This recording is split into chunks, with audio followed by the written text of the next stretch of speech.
The secret's been out for a while. We have one stunning country.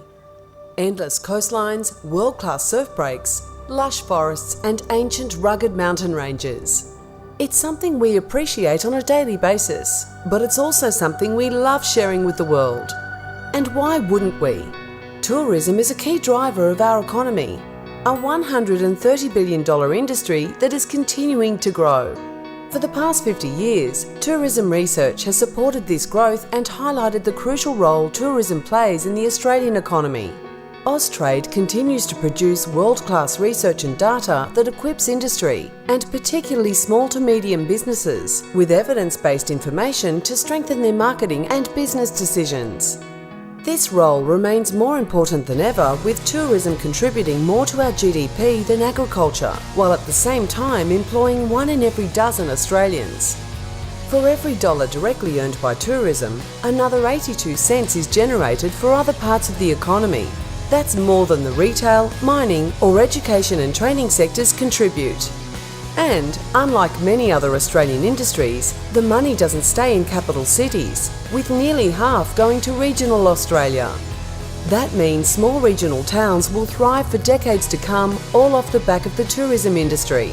It means new hotels, businesses, restaurants, schools, hospitals and community amenities, all bringing local jobs and boosting the local economy. Tourism in Australia is driven by far more than our beautiful landscape. It is propelled by our growing food and wine culture and the value of the booming international education sector. In the last financial year, international visitors spent $5.7 billion on premium Aussie cuisine and world-class local wine. And with 685,000 international students enrolled in Australian educational institutions in the first half of 2017, annual education exports are now worth $28 billion to our economy. While our neighbours from New Zealand still visit us the most, Chinese tourists spent almost $10 billion in the last financial year, with 1.2 million Chinese coming down under. And this figure is set to nearly double by 2020. The economic benefits for Australia don't stop when they head home either, with research finding Chinese visitors are 87% more likely to buy Australian products back at home, having visited our shores.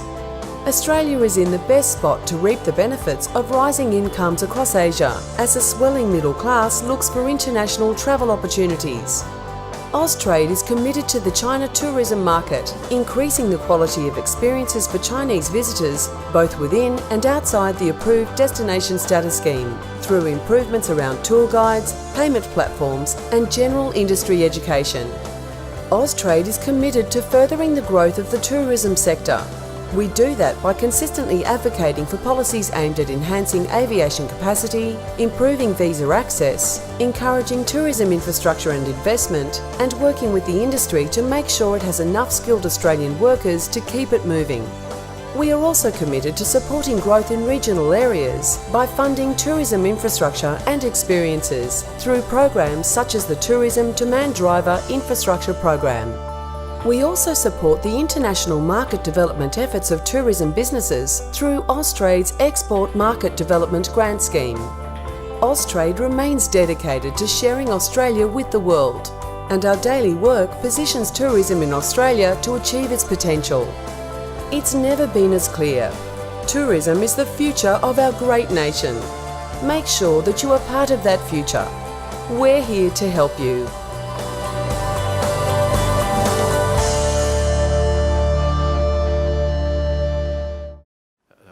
Damik, I'll start with you because I think this is the third panel I think we have set together this month alone. So I think I'm more comfortable starting off with you. This video shows how the industry, the bureaucracy and society should work together to drive the industry, right?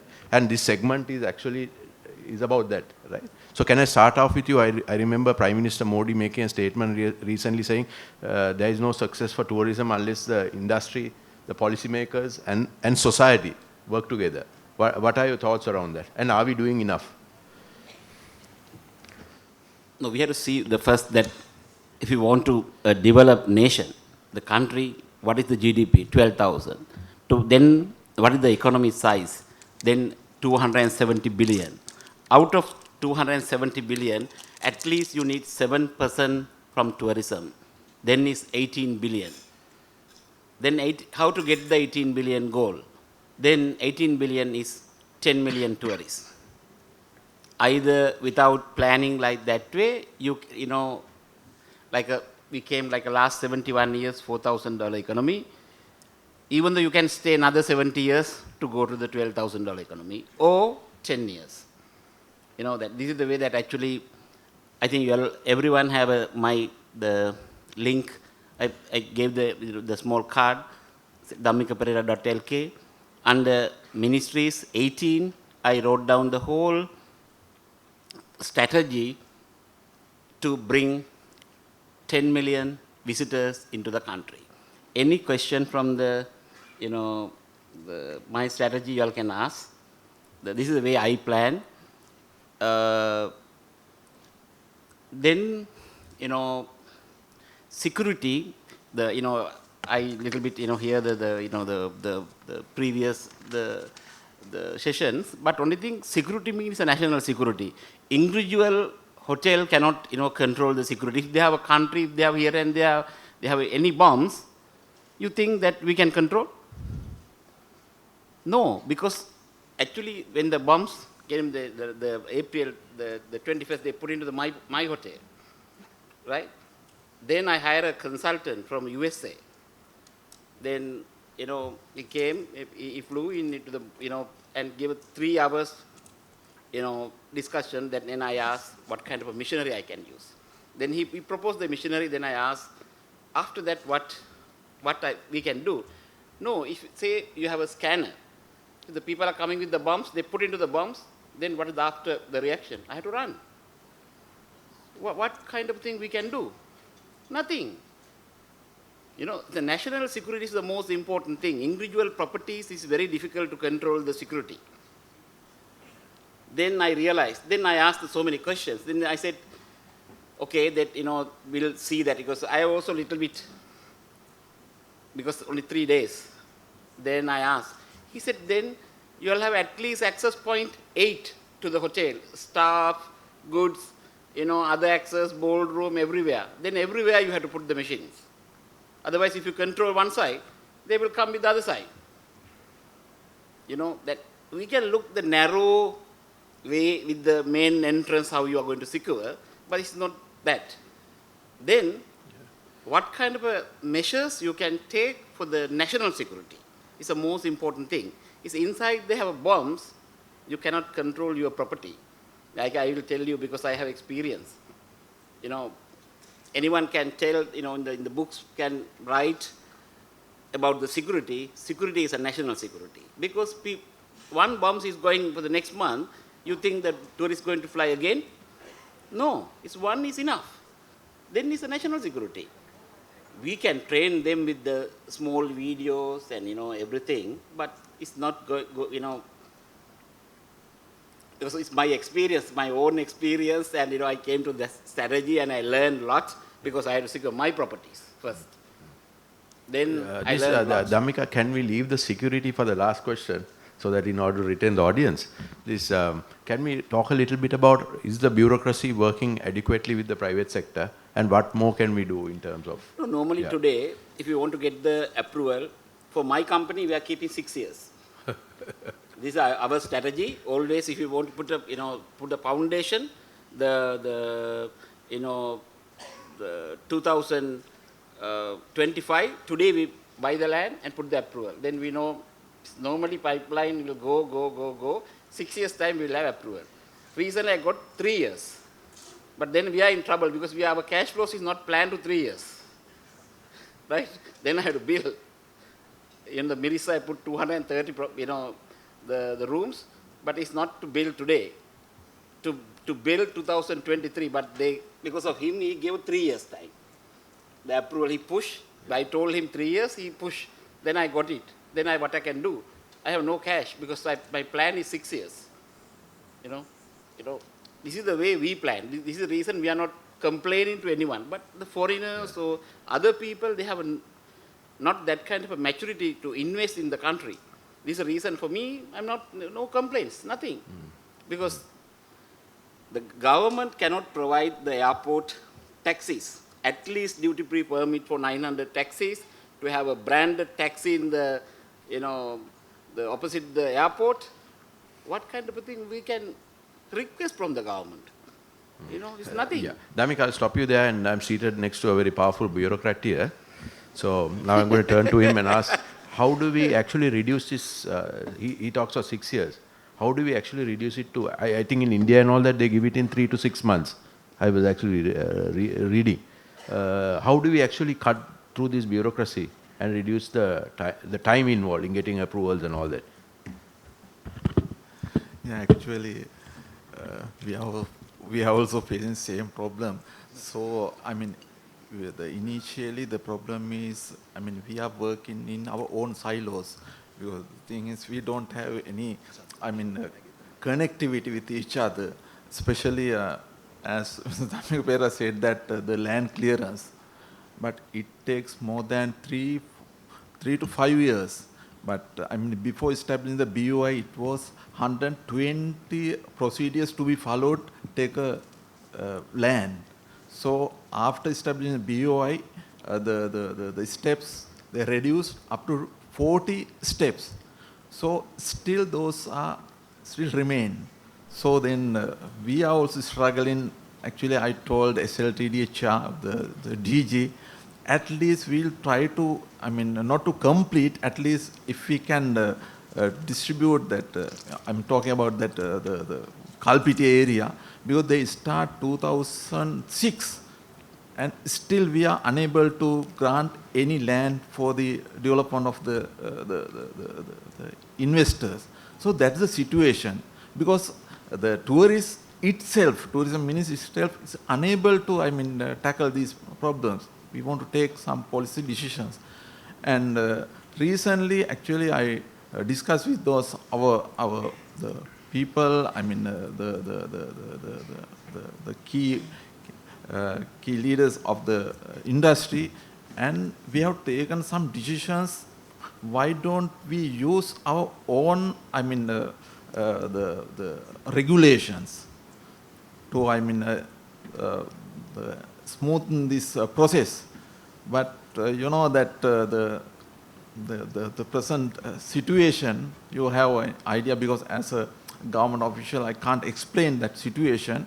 So those, the normally bureaucratic, the officials, they are a little bit fear to take a decision in that scenario.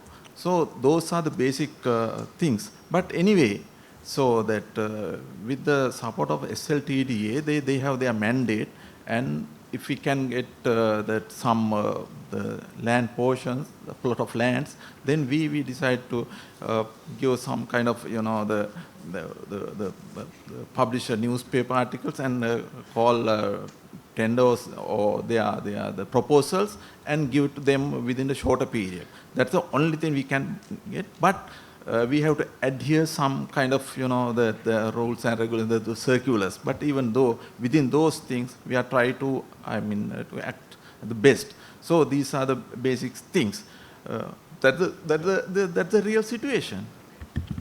Damik, I'm coming back to you again. You were Secretary Ministry of Transport, right? Yeah. Now, he was talking about the rules and regulations and all that. How did you manage during your time? You were BOI chairman as well. No, but that we can take it out, those kind of rules. It's nothing. When I'm the BOI chairman, I give it within 24 hours. I put the condition and give the approval.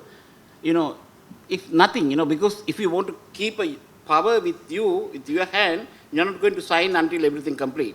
But if you put the condition and give the approval for the within 24 hours, then they have no complaint from your side. But if you are going to look everything and looking for 6 years, then you are in trouble. You didn't have to go to FCID for any of those approvals. But if honestly we are doing, why scared? Even though I went to FCID, they have no issue because it's honest. If they have transparent, because of that, it's nothing to worry.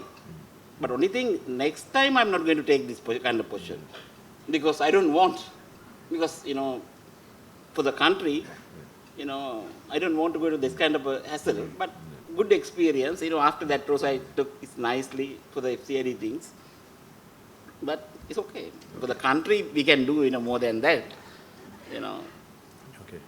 Santosh, can I turn to you? One of the biggest complaints in the industry is that we have not really got a proper advertising campaign or a brand campaign or a brand strategy for Sri Lanka.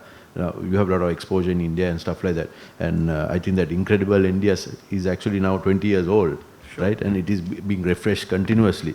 What do you think we should be doing to get the industry involved a little bit more? Sure. So my first question, I'm going to ask the audience, I'm going to wake up everyone a little bit. Has anyone heard of the Loch Ness Monster? How many of you have heard of the Loch Ness Monster? Okay, so let me tell you the story of the Loch Ness Monster.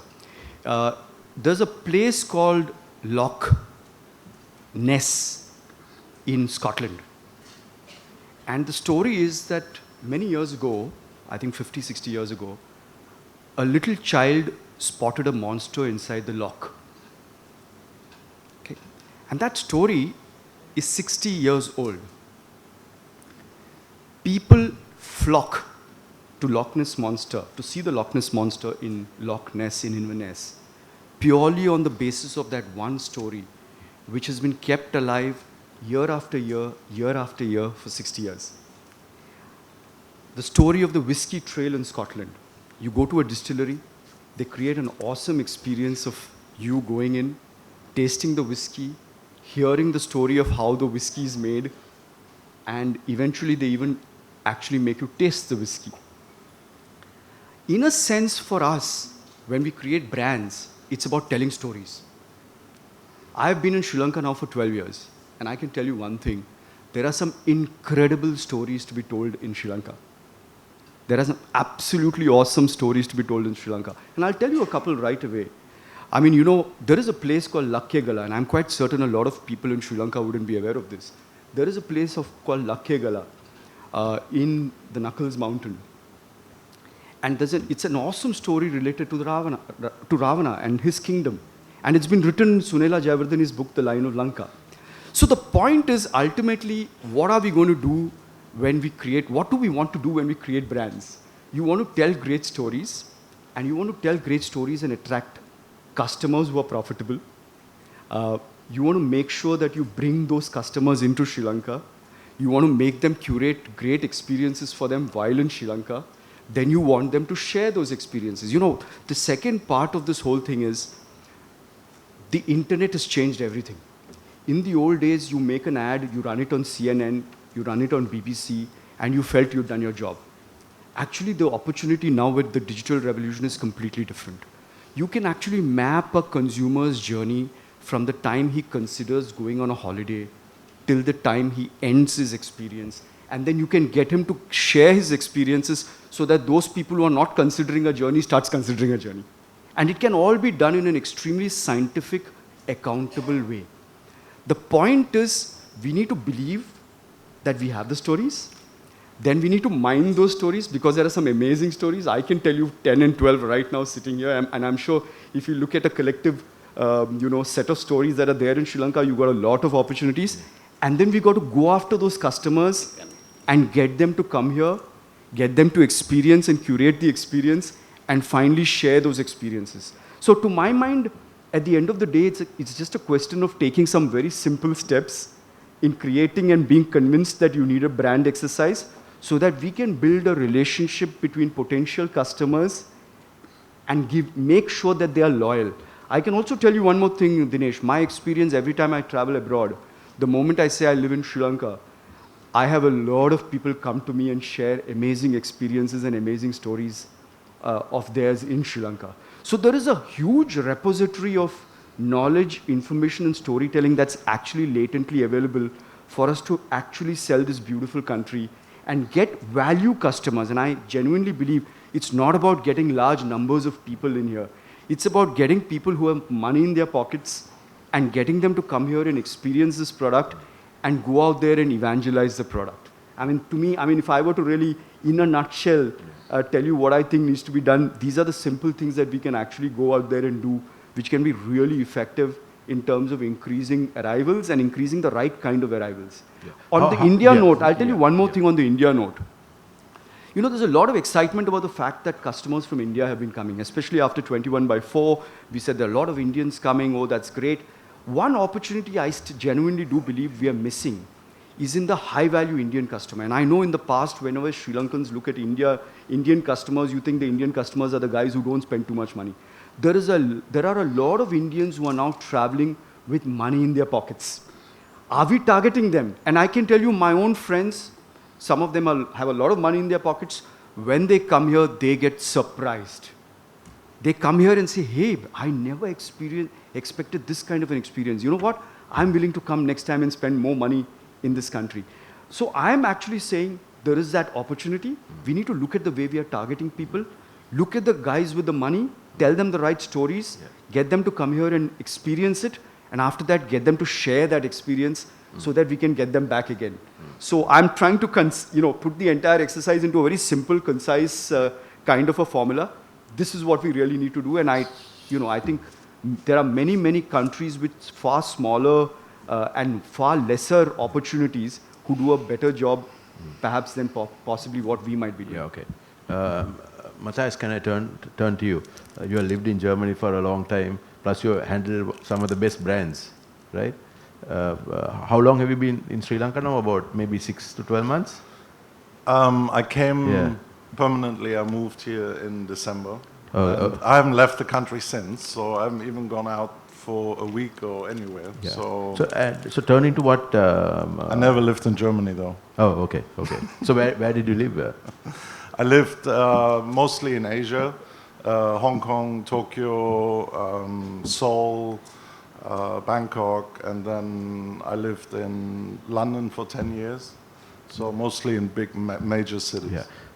Going back to what Santosh said, he talked of an opportunity of tapping the high-end the Indian tourism market, the high-end Indian tourism market. Now, the intervention, should it come from the state or should the intervention come from the private sector? I think it's both. I think what is really important is that we become more strategic about what we're doing together and not so much focus on our own businesses. What is important is that we create opportunities and are more strategic about the planning, what we're doing in Colombo. Colombo is a major city. Colombo has not enough to do for tourism. But we are concentrating on ourselves, we're concentrating, we're talking about our own hotels, we should be talking about destination. We should create more than just 15 meters of Park Street Mews or the Dutch hospital where there is 1 or 2 outlets which are successful. So these things, we need to create the platform that we keep a tourist 2-3 days in Colombo, and then we send them on a journey into the rest of the country. Matthias, now, for example, if you are going to create another Park Street Mews, say in Bentota, who should be driving it? Should it be the private sector or should it be the government? I think specifically all the hotel companies, I think it's both again. I think if the hotel companies can all put their ego into the pocket and work for the benefit of all of, when you're talking about Bentota, for that region, to create jobs, to create an environment where not just only tourists come, where also locals come, because the tourists want to mix with locals. They want to talk to local people. They don't want to talk, a French guy or German guy doesn't want to talk to another French or German guy. He can do that in his own country. So I think these projects are really important. For me, one of the best examples, which I always talk about, is Ella, which happened very organically. And people extend they go up there for 2-3 days, and then they end up extending their stay for another 2-3 days because they found it so enchanting. It's the environment. I mean, I took Sri Lankans up there and we drove through it, we arrived at night and they were like, where is this? I never knew that this exists in our country. And these spots we need to create, and it's the responsibility of industry, but also of the government to bring us together and to do something which is quick, power, and powerful. We need to create events. Bentota has a huge opportunity with this massive Long Beach and all these hotels to create an international event. India has done it with Sunburn, right? It's the #3 festival in the world. You know, these type of things, but we can, one person, Mr. Pereira or Mr. Gardiner or whoever, they can't do this by themselves. But if we do this together and we focus together and not just think about the win of this event, think about the things which it's going to bring, the publicity, and we need to, I'm sorry to say, we need to stop talking about April. We need to move on. Okay. I'll stop you there and maybe turn to Foreign Service guy. Maybe there's one of the biggest complaints about the Foreign Ministry that our ambassadors are not doing enough for tourism. How do we actually bump up our game? I think we have 61 missions abroad, and under the economic diplomacy program, one of the main pillars of working on tourism, I think we have been working with the tourism agencies extensively, and also this year we have shared some of our budget for the tourism promotion in some of our missions. And one aspect that the Foreign Ministry got involved immediately after the 4th April attack was to speak to the mic. Yeah, mitigate the travel advisories that has been issued by several countries. I think there were 39 travel advisories at the beginning, and I think some of as of July we were able to get about 9 travel advisory completely changed, and as of today I think we have been successful in getting several countries to change the travel advisories positively.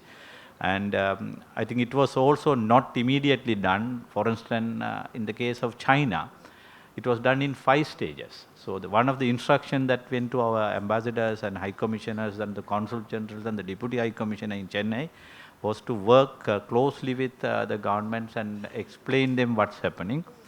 And another aspect was also the encouraging high-level visits to the country and to show the world that this country is normal. I think that is where we work. Of course, I accept your complaint that there are things that we can knit it together with the tourism authorities to do more. How do we get the tourism ministry to work with you all a bit better? I remember many years ago, I think there were officers parked in every embassy. I think, that was in the year 1995. We had the arrangements called bilateral cooperation unit, where all the key ministries officers who involved in the trade and commerce matters were placed in the foreign ministry.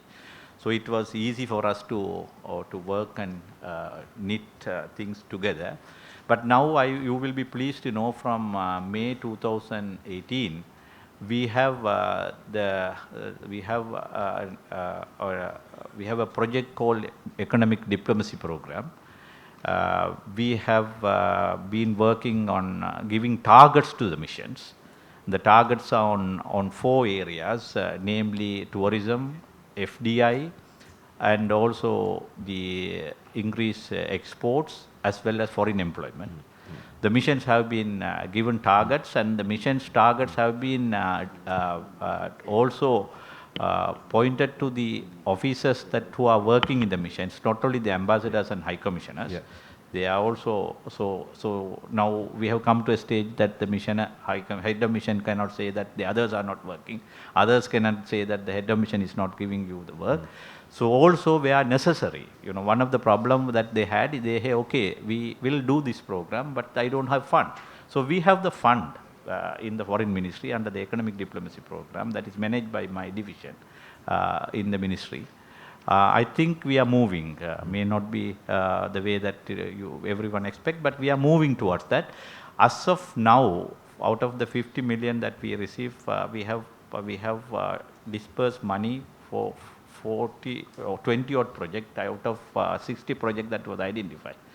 And I think we are working on it, and it's on the specific results, not you go for organized cocktails and things like that. Okay. It is to bring you the tangible results in those 4 areas I mentioned before. Okay. I have done a couple of visits with the minister to some other markets, and I have noticed some of the ambassadors are extremely good, some of them are pathetic, right? Before they are sent out, can't they be briefed by the tourism officials so that they have a story to tell? Pardon me for saying it, but then sometimes it's the reality. We do have program, and I think may not be sufficient, but also the appointments are made from all over. Sometimes the political guys are better actually. Maybe the way you take it. Actually, I can answer. Like at Dubai, when they appoint the ambassadors, they have a training period for the 1 year to get the diploma. With the diploma, then they have a tourist promotion section. But then, everyone have a experience and the knowledge how to develop the tourism. If you also put when you are going to appoint the ambassadors, actually they need this kind of a diploma certificate 1 year. Then you can start the course with the Colombo University, and it's finished. Just one more quick question. If you look at some of the career diplomats, some of them are brilliant, some of them are not. How come there is such a big disparity on the competency levels? Is it because there is no adequate training, or?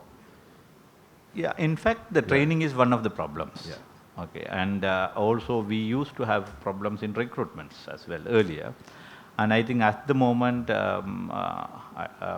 we are trying to overcome these issues, and now you see some young guys who are absolutely brilliant, and I think with most of them now have been placed with the new appointments. I think you will not see these issues. Okay. I think I am sure when you go next time, the story will be different. Okay. In terms of attraction, is it still the salaries and perks that are really keeping the best guys out of the service? We do have issues, but we also must look into what we can afford. So that's between what you deserve and what you can afford. So if you can pay more, it's better. But but anyway, we are also mindful of the fact that what the country can give you and what you can return. I have another hard question for you, but I might as well ask you. Do you know that there are 65 public servants per 1,000 citizens in this country? 65 public servants for every 1,000 citizens, and that's the highest in Asia, right? How do we really need to smart size the bureaucracy going forward? I don't think that has anything to do with the foreign ministry. And I will answer any question that will be relevant to my ministry, my job. Okay. Thank you. Right. Dhammika, another question I have for you is, the private sector keeps complaining that they are paying the highest taxes in the region. I did a quick study. For example, in Pakistan, they are paying 47%, Bangladesh is paying 40%, and Sri Lanka is about 25%. Singapore and even Malaysia is 27%, right? Is it that we are not communicating enough with the private sector, or is it? No, but why the private sector is not investing? Because of they have no viable. Why? Then viable means the people are complaining the direct taxes, right? You can go and see the numbers like that. If you go to India, recently I visited the food processing park, they are giving 133% grant. If you put $100, they give $133. If we have opportunity like that, why people have to invest here? Actually, if you are looking, the government revenue is direct taxes is only 17%. People go behind the 17% without looking the 83%, because people cannot understand which one is big. They think 17 is big rather than they are looking 83, because it's jealousy, right? Then you all have to see why you told that 1,000 people, 65 the public servant. Why? The inside the country they have not enough job generation from the private sector. Then government have to recruit. Even though the future you can keep taxes, you said low, and keep like that, then 65 will increase to 85. then the total government revenue will go to the public servant salary bill and the pensions. Then the poor will go more poor because they have the government support is called the social transfer. The social transfer, to put the social transfer, they have no money. Even the 2 million people today, the 2 million families are poor. Out of 5.4 million, 39% people are poor in the country. You are not going to match everything. This country cannot take off. Is that figure correct? 39%? Of course, because as high as that? No, I thought it earlier. was about 4%. No. Earlier, the Samurdhi people is only 1.5 million. Recently, there were 600,000. Then 2.1 million families. The whole Sri Lanka have 5.4 million. Then 39% of the families are getting the Samurdhi, mean they are poor. Okay. I wanted to say something, but then I thought very much say it. Right. Can I turn to the Secretary Tourism once more? You know, I looked at the Philippines model, the Malaysian model, and the Thai model. Right. Unfortunately, the gentleman from Thailand is not here today. How much do you think the ministry should get involved in, and how much should they leave it to the private sector? Now, I know in Malaysia and all that, protection of sites and all is the right of the state. They will not delegate that to anybody else. Then also setting regulation and taxes and all that. So, in your view, how much should be done by the government and how much should be done by the private sector? No complaint. Yeah, actually, then I think that the government sector really involved in only, for development of infrastructure and making policies. I mean, they are not going to handle any, the commercial or industrial things. So basically, the development of infrastructure, that we are doing this. So then we can invite the private sector come and invest those areas, especially regarding the tourism. Then we are going to develop some selected areas, especially now we have been selected the Kuchveli area, the Mana, and the down south some areas. So then we are going to invest, develop only infrastructure, and after that we are inviting the people in the transparent manner. Investors come and invest in the tourism sector. In addition to that, actually we want to develop as a government. We want to develop that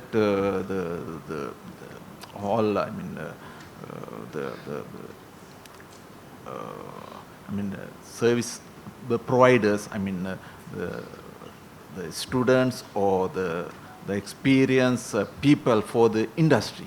That's especially that we have the Slitim. They are the Slitim main task is that. But anyway, Slitim itself is unable to do. That's why we are getting the private sector participation for the improvement of quality of the students. The future, the hotel people. Employees. So in addition to that, we want to think about that the policies. Especially as we discussed.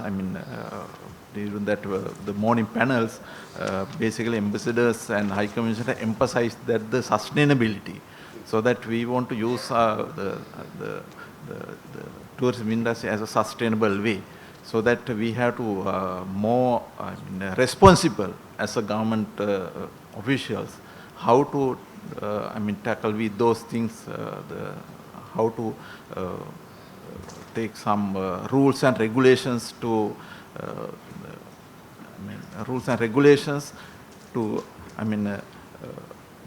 save that all resources for the future generations. So those are the things we have to think about. In addition to that, we want to think about that the research. I want to thank the Colombo University and other universities. Now they came forward and they have done so many research. But the thing is, we don't use those findings. So we have some collaborative things with those the higher education entities, and we have to use their findings in the practical manner. So then we have to some more collaboration. So finally, I would tell that we don't want to involve with that the industry. We don't want to involve directly to the industry.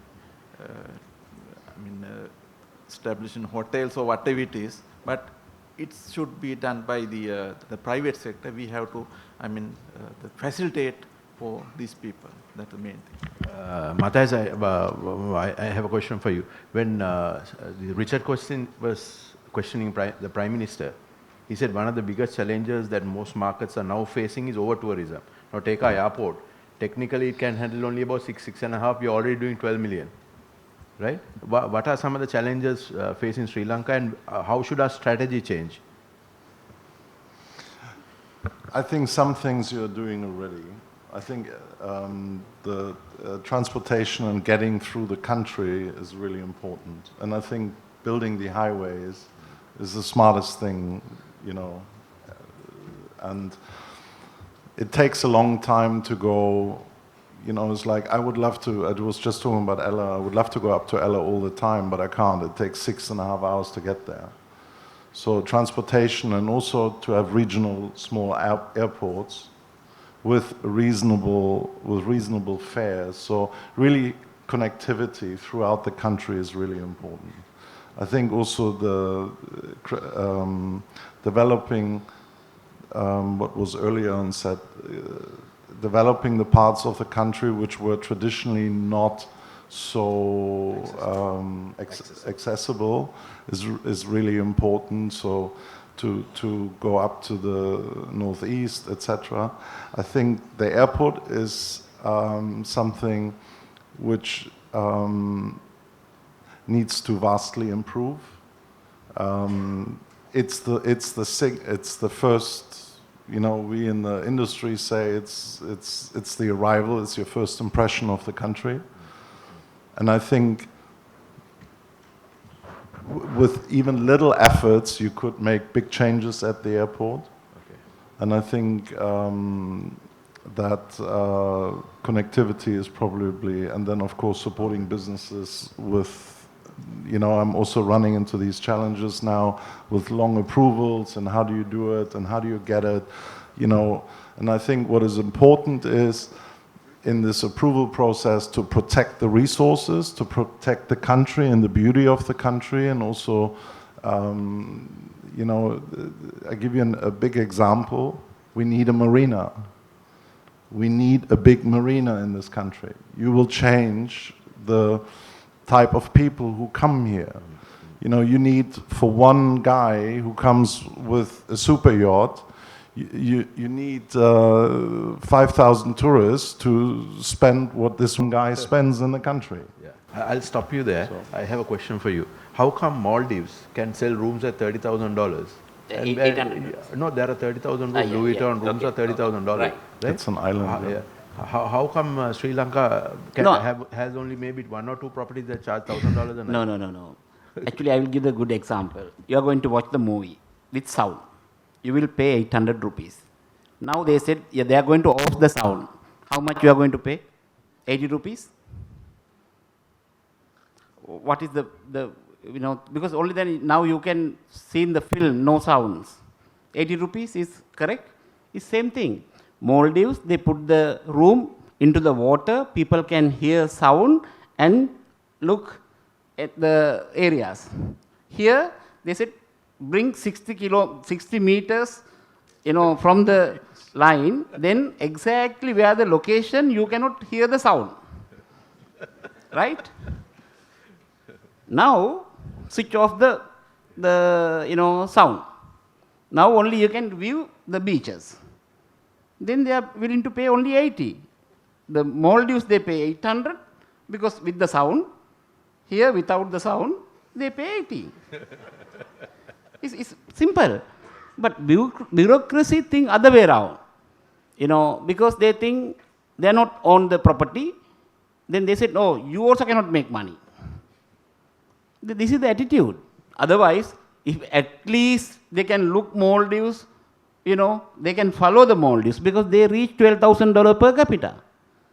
They are not looking anything. They will give the approval for, within 3 months. At the same time, I will tell you another story. I want to grow the underwater corals as my hobby. Then I try to grow in Pasikuda. But, I hire a consultant. They said, you have to remove the dead corals because otherwise they come and knock my baby coral. They said, oh, you cannot remove the dead coral. You have to keep. Then how to grow? Then I went to Maldives, my property, Amaya. As a hobby, if you have a hobby you want to do, you will do it. You're here, Maldives, doesn't matter. Then I went to Maldives. I, had the same consultant. He said they also grow in the 4 seasons. Now I have a nice 50, like a 2-meter diameter corals underwater inside the Maldives. That's my hobby. It's nicely growing because they have no other dead coral, because we can remove the whole thing. But now they have the 2-meter, the diameter, 50 pieces in alone, my property, under 2 meters water. People go and look, take photograph, they're doing so many things. But here they have an attitude, they think that we take the corals and we're going to give the, some other people will sell and buy some money, take money. Yeah. This is the way people are thinking, but with that, it's a poor attitude. With that, the country will stay with the $4,000 range. Okay, I'll stop you there. To close this session, in the interest of time, can I start with you, Matthias? Just give me 2 points. Sri Lanka has a vision of getting to $10 billion by 2025. Right? Now we are around $5 billion, right? What are the 2 big things that we need to do by the private sector and the government to achieve that goal? I'll start with you. Just 2 big points.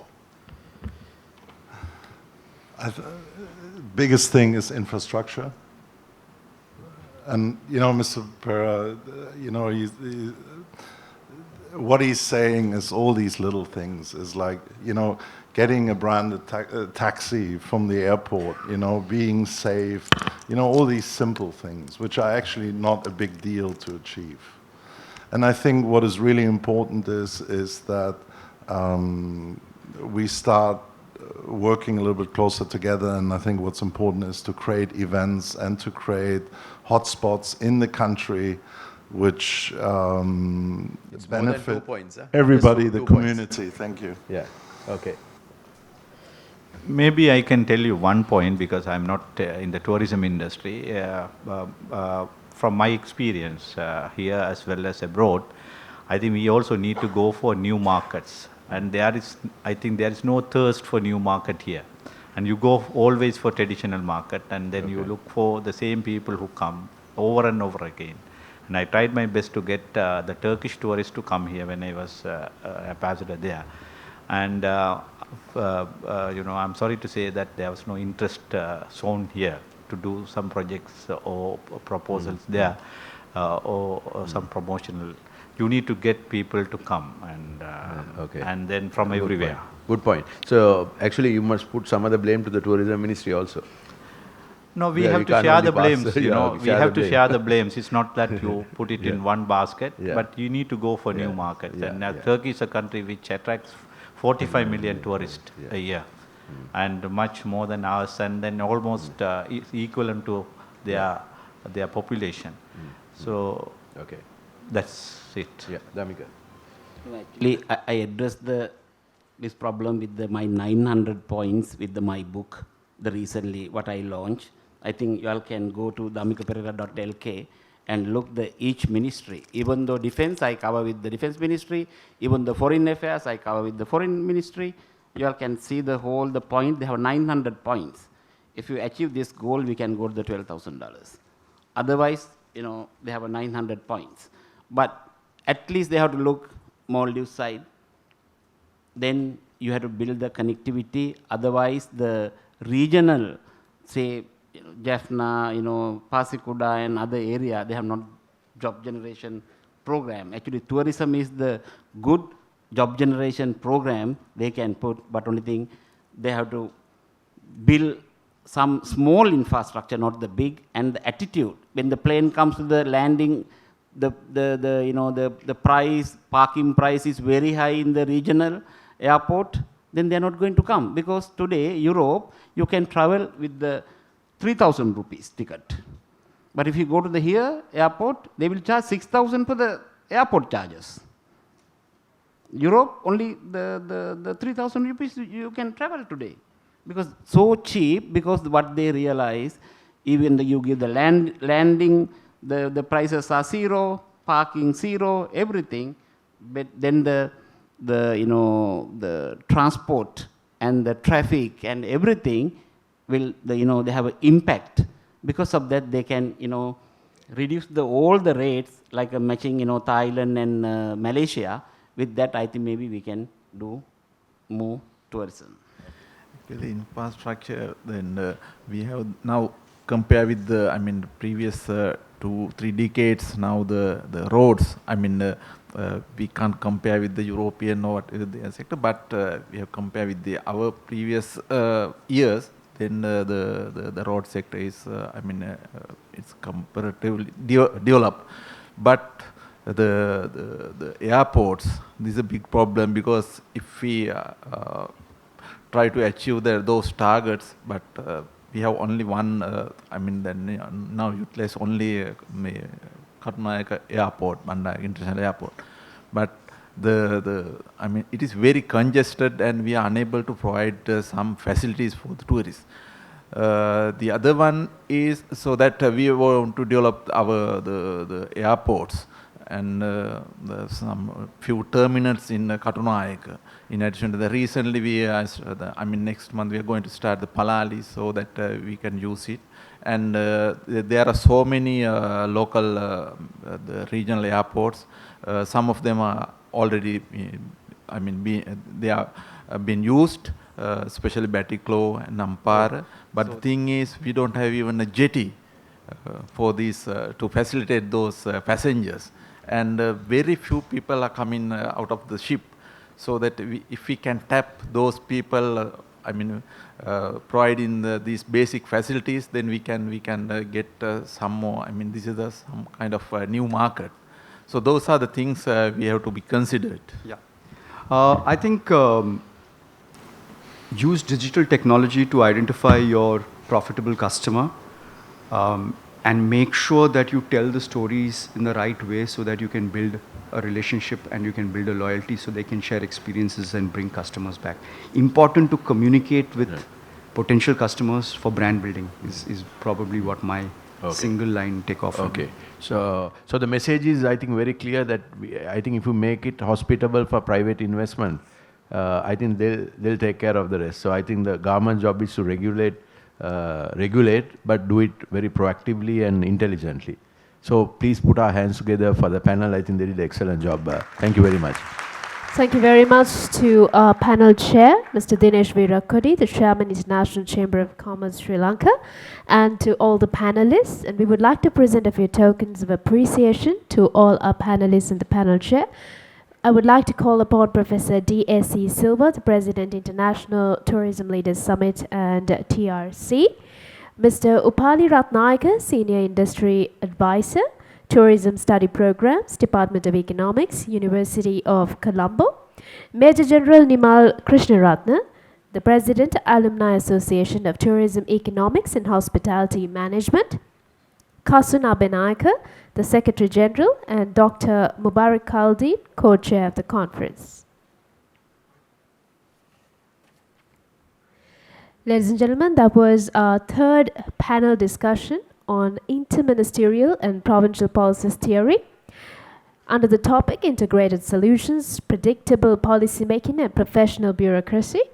We will be breaking for lunch, and right after lunch we will be having the technical sessions, which will be held at the Lotus Hall, and we will also have parallel sessions at the Jasmine Hall.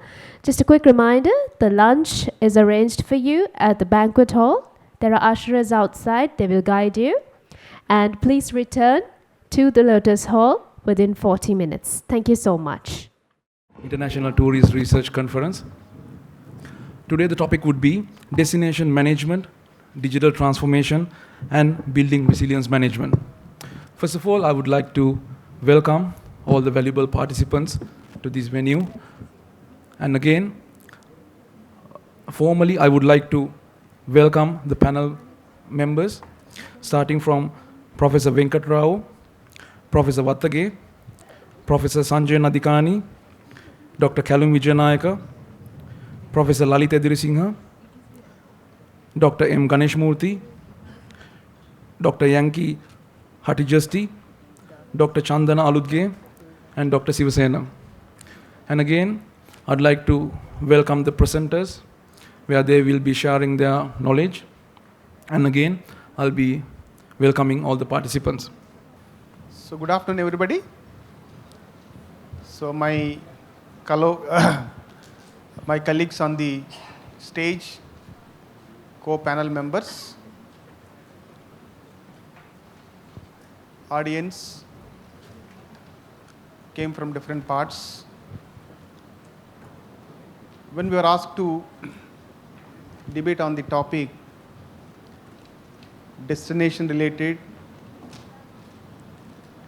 and then human capital and then destination management, these are the core areas on which we are going to discuss. So on this particular field, I have a small work, a small research work to share with you for a few minutes, because there are many resource persons, they are waiting, and then we all will take equal time, and then time also is very limited for us. So my thoughts on this particular panel topic, so it is all about women employment in hospitality industry and knowledge management. These are the two different dimensions, but as far as knowledge management is concerned, in hospital industry, it is not that much in terms of application. There are few models and some research also done by scholars in different parts, but yet to see the application of knowledge management for quality of services in hospitality industry.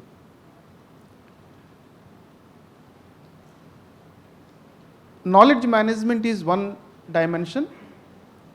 When we look at the other area, women employment, especially in the hotel industry, just I am including even tourism also. If you see the employment and employees that are required for hospitality and tourism, you will find they are all young. You will find highly experienced people with more age. You will find very less positions in these two sectors. Whereas mostly you will find very young people are required. This is one dimension. When you see women, I think yesterday also we had a little bit debate on that, and today also some of the points were drawn from the women employment side. As far as women employment is concerned, it is very less, especially in the developing countries. Of course, in underdeveloped countries it is very, very less. When you compare these two segments with the developed countries, in developed countries the women employment is higher side. That may be UK or even other European countries, the women employment is higher side, and that is one significant factor. Then tourism and hospitality is a service industry. If you see the nature of employment, it is completely service oriented. When you look at the service, that is there in this sector and the employment nature that is existing, it is more aligned by nature wise with women and young people instead of male and older people. I am just looking at the dimensions. Male and older people, their involvement and their share here is less. And if you see that,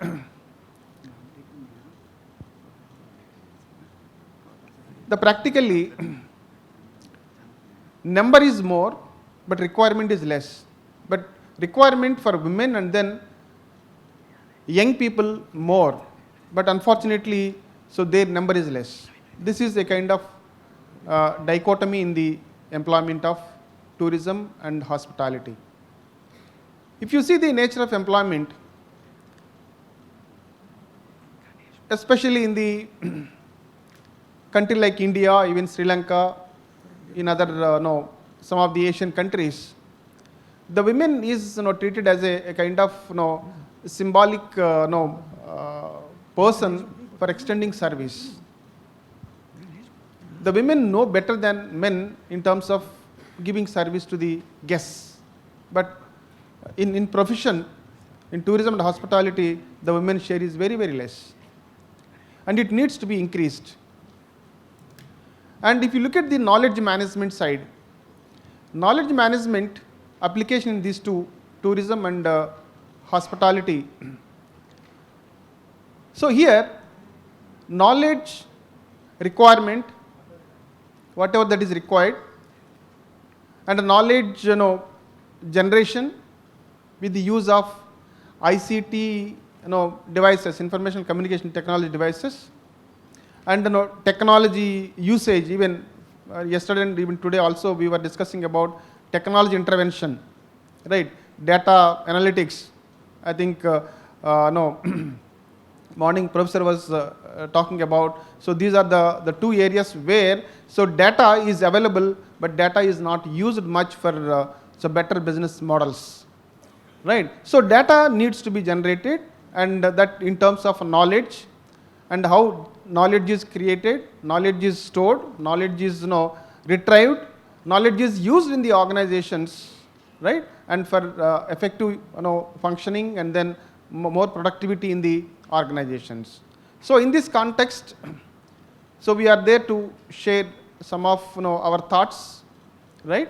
So I request other panel members to take lead one by one, and you can share your thoughts for 5 to 10 minutes, right? So the theme that is there we know very well, and so we will try to sum up at the end of the session. Thank you very much. Thank you, Professor. Throughout the years, we appreciate the support that you have given to this event. Now, I would like to call upon the first presenter. The topic is about study on community empowerment and community support for tourism development. Can I invite MLKW Madavala? Very good evening, all of you.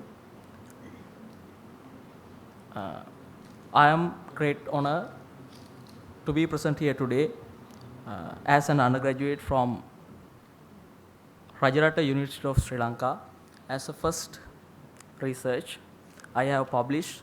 More than that, it is a great privilege for me to have participated of such kind of this worthy situation, occasion, right?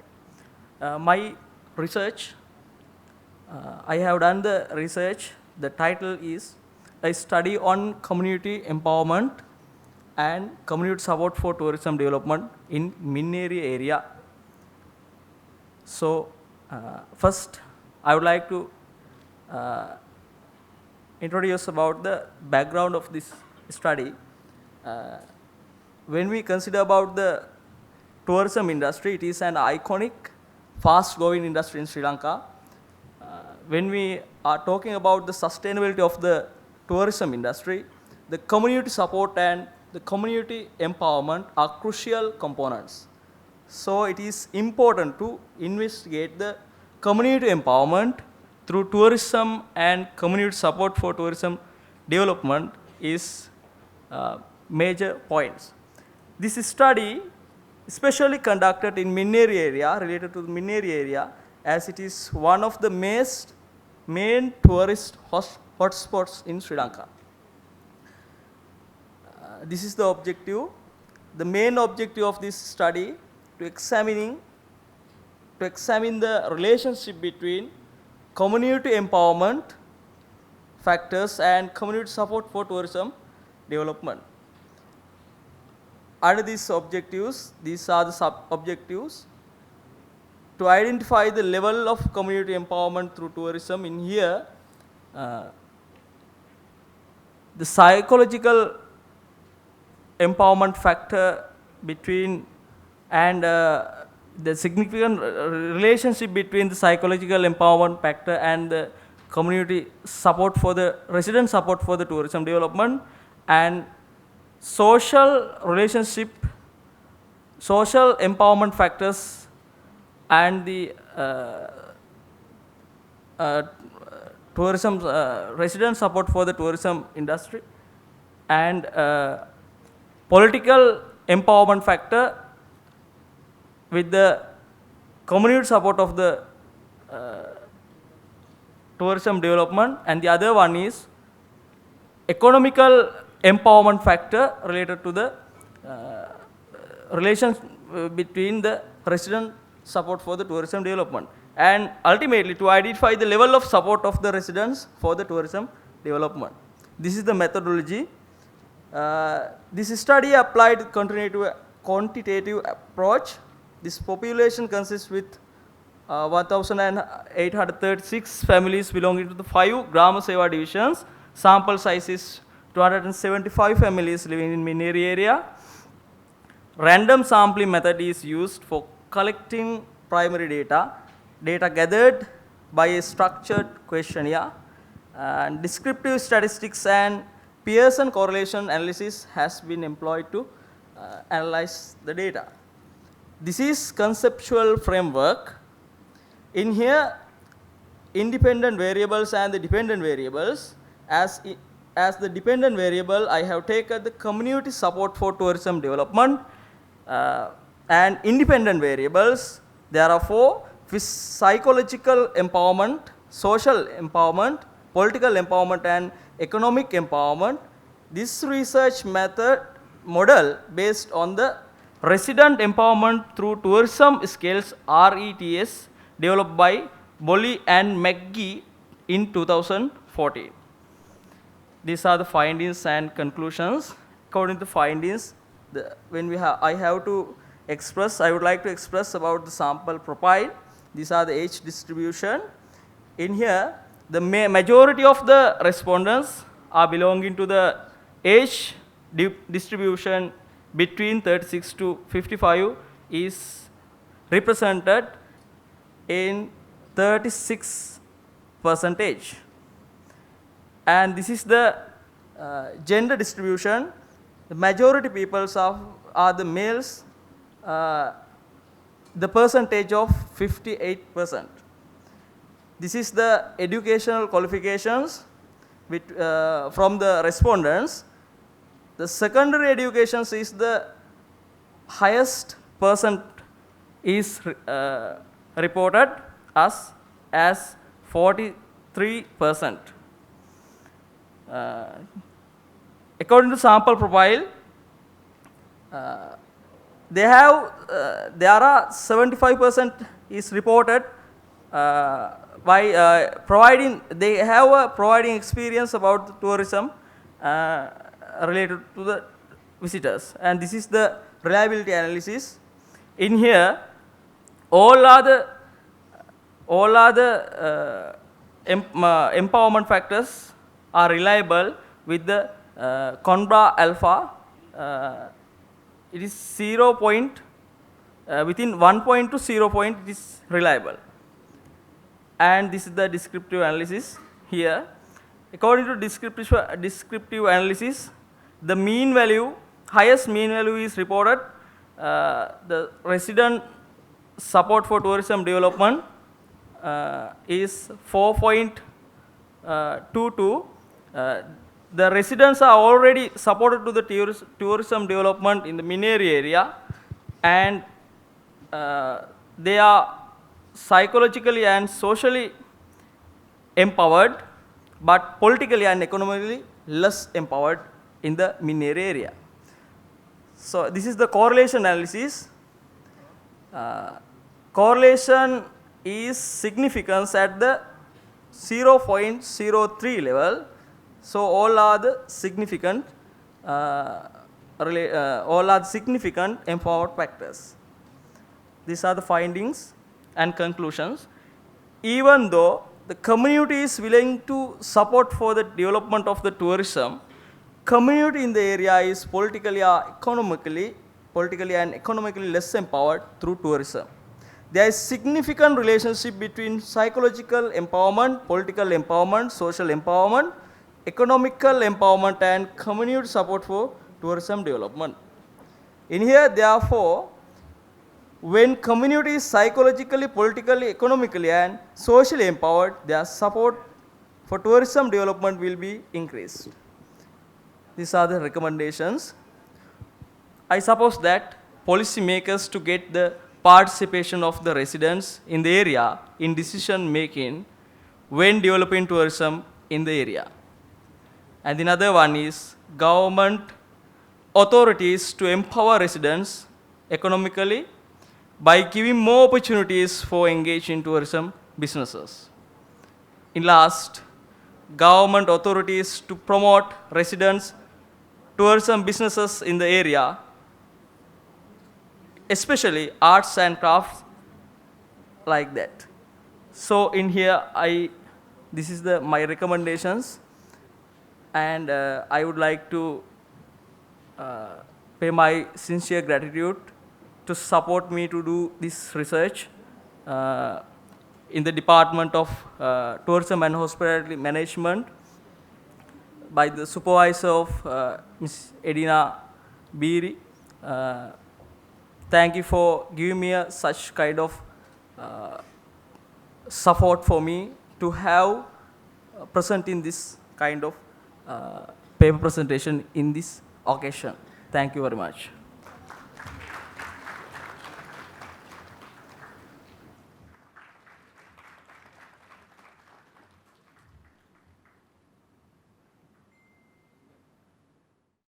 Now, as for the second presentation, I would like to call TDK Ekanayaka to present on community tourism and poverty alleviation. Oh, very good evening to you all. It's going to be a summarizing to my research study, the topic on the impacts of agritourism on poverty alleviation with special reference to the village called Udugama. The all agricultural based activities and operations which able to attract visitors to the farm or a particular area can be considered as agritourism. And since the 2500 years ago, Sri Lankan civilization has begun with the greatest and richest agricultural background. So this village, this particular village called Udugama, which is situated 8.5 kilometers from Matale district in the central province in Sri Lanka, it is selected with her greatest potentials to promote agritourism in that particular village. If the so many concepts related to the tourism brings more benefits to the local community, this agritourism concept is emphasized with the positive impacts directly towards the local community to their regional development. So, in my research study, the main objective was to identify the potentials to promote agritourism. And the sub-objectives were to analyze those potentials to alleviate poverty, to identify the challenges when promoting agritourism and also to propose recommendations to promote agritourism project. The methodology came with 50 respondents among the farming families of the particular village. Depends on the snowball theory. Primary data collection with questionnaires and structured interviews which can collected the qualitative and quantitative data. Secondary data were through the research journals, books, magazine and online resources like e-books. Then the findings. Basically, the findings I categorize basically depend on the potentials and challenges.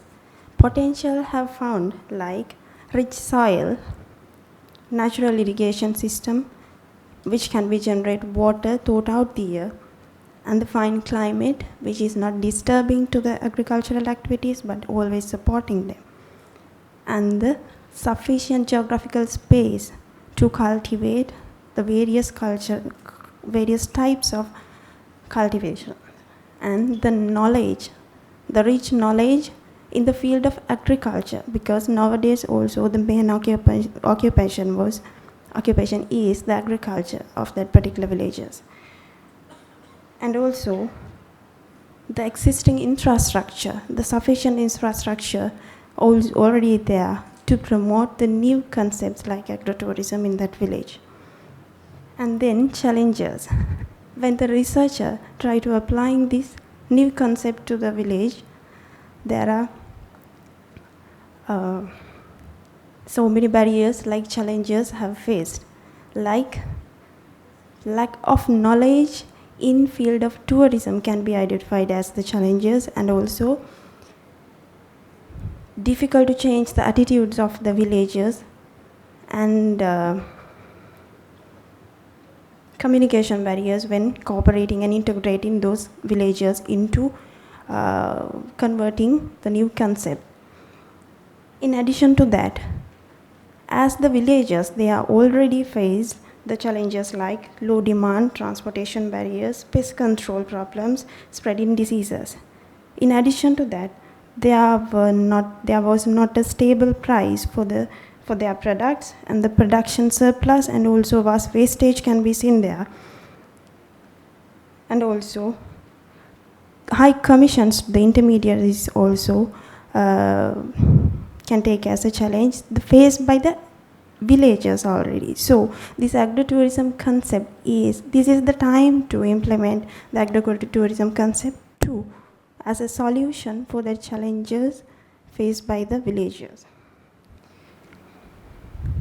Then the recommendations listed as firstly, the premises of agriculture can be arranged activities, especially the specific place called Kamatha in that area. I recommended that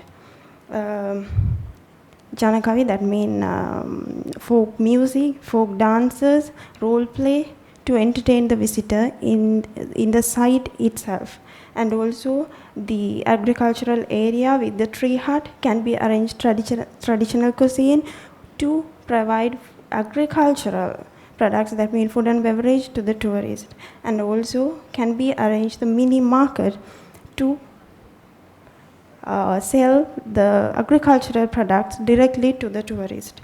And also with using the village potentials can be arranged tourist activities like birds watching, cycling, study tour, rock climbing, photographic, filming, food and cookery, sunrising and sunbathing activities, and package tours inside the village. And also, additional income sources can be arranged to the people who are not directly engaging with these agricultural activities. Selling souvenirs and handicrafts, site guiding service, taxi service, homestay concept can be arranged by the villagers as the host community who are providing services to the guests. Finally, the recommendation was organizing awareness and motivation programs to the villagers to convert their attitudes to the new concept. It will be a good chance to aware and motivate those villagers towards the new concept. So finally, with these recommendations, it will guide the villagers towards alleviate poverty through agritourism by minimizing cost and maximizing their profits. Thank you so much.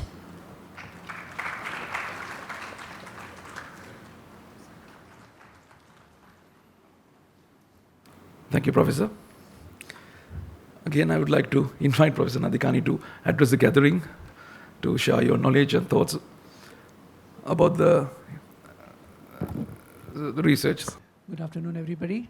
I know it's a post-lunch session and we are running late, so I'll try to keep it short. A lot of what I had to say, I had already said it during the panel, so I won't repeat myself. But very quickly, the focus of my research has been in the convergence space of digital and sustainability in the context of tourism and hospitality. We live in this age of Industrial Revolution 4.0, as I had mentioned. So we hear a lot of talk about this big data. What is big data? There's three attributes to big data that we have to understand. They're called the three V's: volume, velocity, and variety. Ours is a very data-rich industry and analysis-poor industry. Volume, we have loads and loads of data sitting out there. Right from our property management systems, immigration data, you name it, you have it. Guest satisfaction surveys. What do we do with all this? We collect a lot of data, physically, digitally, but we don't put it to good use. So that's the volume. Velocity. Velocity means the speed at which data is moving. By the time we conduct a survey, analyze the results, and publish, things have already moved on. So the ability to capture the situation in real time, this is what we call real-time analytics, and digital allows us that ability to do so. So we have to think a bit beyond on how we can leverage systems that are available to us to be able to catch data in motion. Right? As Vladan, who was my student until last year, my MBA student who did the keynote today, what he showed was actually an example of data in motion, real time. You see it as it is happening now. So that is the velocity. And the final part is variety. We think about data as just as numbers, figures. No, there's much more to it. There is a lot of variety to data. It's not just numbers and not just figures. Text. In the hospitality and tourism industry, all of us are familiar with reviews, guest reviews. What is all this? It's text, it's not numbers. Images on Instagram. What is all this? Images. Videos on YouTube. Videos. All that is data too. So it's not just numbers, it's text, images, videos. So this is the variety. And the ability to bring this all together, to derive meaningful insights, actionable insights, this is where industry should be headed. Unfortunately, hospitality and tourism industry have a bit of a bad reputation for being late-stage adopters of technology. There is always this resistance. How do we break that? In Sri Lanka, you have a wonderful opportunity to do that. As was discussed during my panel, the youth is fairly digitally well-versed, right? So you have to ensure that you make use of this. You have some of the best programmers. And you don't need even programming now because we have what's called self-service analytics, which is taking off in a big way. What is self-service analytics? A person sitting at the front desk of a hotel is able to view and get an insight about what's happening without any knowledge of coding or programming. So this is something that you need to be aware of, we need to be aware of, and as industry, we need to educate ourselves about these trends. Because if we don't, we will be overswamped with data. So that's the message I'm trying to bring. The research that I've been, my recent paper has been on IoT, which is Internet of Things, digitally capturing data through sensors. We are experimenting with emotion recognition technology. So if I'm sitting at a restaurant having a meal, based on the expressions of my face while I'm having my meal, I can have a sentiment score about how I have felt throughout what was my experience. Of course, you cannot just rely on technology for that. Why? Okay, the sentiment sentiment capture of my expressions may say I am very unhappy. That means, what does it mean? The food is bad? Oh, it could be, but look at it this way. I'm having a meal, the food is good, I'm sitting with my spouse and having my meal, and I'm having a fight with her. So even though the food is good, my expression is bad. So you cannot correlate it to the food necessarily. So the final thing I'd like to say is, with this example, high tech is great, but in our industry, high touch is equally important. So high tech and high touch go hand in hand. So whenever it comes to digital adoption in our industry, this should be the key takeaway. And that's what we try to work towards in our research effort. Yeah? So these are the thoughts I had to share with you. I know there's many more of my colleagues here waiting to share their thoughts as well, so I won't keep them back. So thank you for your attention, and I'll pass on to the next speaker. Thanks. Thank you, Professor. It's always been a pleasure to have you on board. Now I would like to invite Dr. M. Ayub to present about one of the important factors, impact of cloud computing technology on hotel industry in Sri Lanka. Good afternoon, everybody. I'm here to present my research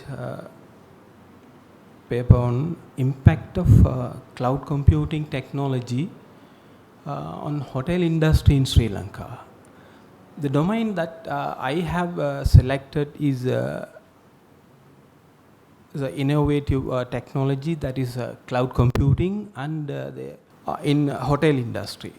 Now, if we look at this background of the studies so far, many researchers have done studied in this area in developed and developing countries. Cloud computing basically refers to the delivery of information via the public or private network based on the web standards. Now, we all know that cloud computing is an innovative technology that provides services to the business organizations, whether it is a business or individuals, right? They provide different types of services, like say software as a service. If any companies or individuals, right, need software as a service rather than developing and having in-house setup, we can use their service. And also they are providing infrastructure as a service. We can get their service as infrastructure. And platform, if we need any types of platforms, we can get the service from them rather than having in-house setup. We all are aware that the level of cloud computing adoption in developed and developing countries in its infancy stage. And some researchers point out that lack of internal and IT professionals, organizations are not willing to embrace new IT offerings for their business. And some researchers have pointed out that lack of empirical analysis on the impact of cloud computing in business organization that leads researchers to investigate more and more. Few researchers have investigated the factors that influencing cloud computing adoption within hotel industry in Sri Lanka. Some of the researchers have focused on cloud computing technological point of view, potential applications, its cost-benefit analysis, and service model. And one researcher says that slow adoption of cloud computing affect organizational target. And some researchers have clearly mentioned that there is a direct and significant relationship between cloud computing adoption factors and enhancement. In the context of Sri Lanka, few researchers have focused on cloud computing in relation to financial industry, cloud computing with public health sectors. Now, if you look at these statistics, now this is the major problem that I would like to point out over here. Now, the contribution of this tourism industry to the GDP is comparing with Malaysia, Vietnam and Singapore is very low. But if you look at the table over here, the contribution of to the GDP by SMEs comparing with other countries like Vietnam, Taiwan, New Zealand, Malaysia, Indonesia is very high as far as Sri Lanka is concerned, but the level of cloud computing adoption is very low as far as Sri Lanka is concerned. Now, in order to overcome this problem, we set some objective to further move in this research. Now, the first objective is to study the current status of cloud computing adoption in the hotel industry in Sri Lanka, because we don't know how many hotels have up to now adapted this technology. Then the second objective that we set is to identify the factors, so important factors impacting the adoption of cloud computing in hotel industry in Sri Lanka. Finally, so we developed a framework in cloud computing and validated the framework based on two prominent theories. One is DOI theory, diffusion of innovation. Now, the theory is introduced by Rogers. The second one is TOE framework, technological, organizational and environmental framework. So integrating, combining these two theories, we have developed the framework. So the methodology that we have applied in this research is quantitative. The sample population is hotels in Sri Lanka. The survey participants are managers, ITIS executive in the hotels. The sampling method is a random sampling method has been applied, and the sample size is 150. And we have distributed the questionnaire in each hotel in order to select this 150 response, 5 from each hotel. So from the literature review of the study and based on these theories, now we have concern with different, very important construct, that is the security concern, top management support, cost serving, competitive pressure and relative advantage. And we checked whether these factors are really impacting on this study, and we finally found that there is a significant relationship between security concern in hotel industry in Sri Lanka, and there is a significant relationship between top level, top management support, really top, the managers are really supporting to this technology in order to adapt in their business organization. And there is a significant relationship between the cost serving, the very important and main the factor that I would like to point out over here is cost serving. By adapting this technology, the business organizations can serve cost in terms of say initial cost and maintenance cost. Now, because this cloud computing technology is about their motto is like this now. If we use this technology, or if we use, then we can pay. If we don't use, then we don't want to pay. Like we consume, electricity, like if we consume units, we pay accordingly. Like that, if we use their service, then we have to pay, otherwise we don't want to pay. And the final, the factor was a relative advantage. So based on these, our research, we found that all the variables are supported in this area of study. And the findings and conclusions. Now, as I said, that there was a big literature gap in this field of study. So we feel that we have fulfilled this the literature gap. And any researchers can enrich their knowledge and understanding by looking at this adaptation of new innovation in the hotel industry. The researchers has developed cloud computing acceptance model, which is observed in background of DOI, diffusion of innovation theory, and TOE framework in a challenge to find out the whole idea of cloud computing in hotel industry. The study may help enterprises managers to develop practice that assess the various risks involved in the adoption of cloud computing. Further, the research has provided better understanding of factors that contribute to the successful adoption of cloud computing in the hotel industry. And also the research contribute to the technology experts and software vendors.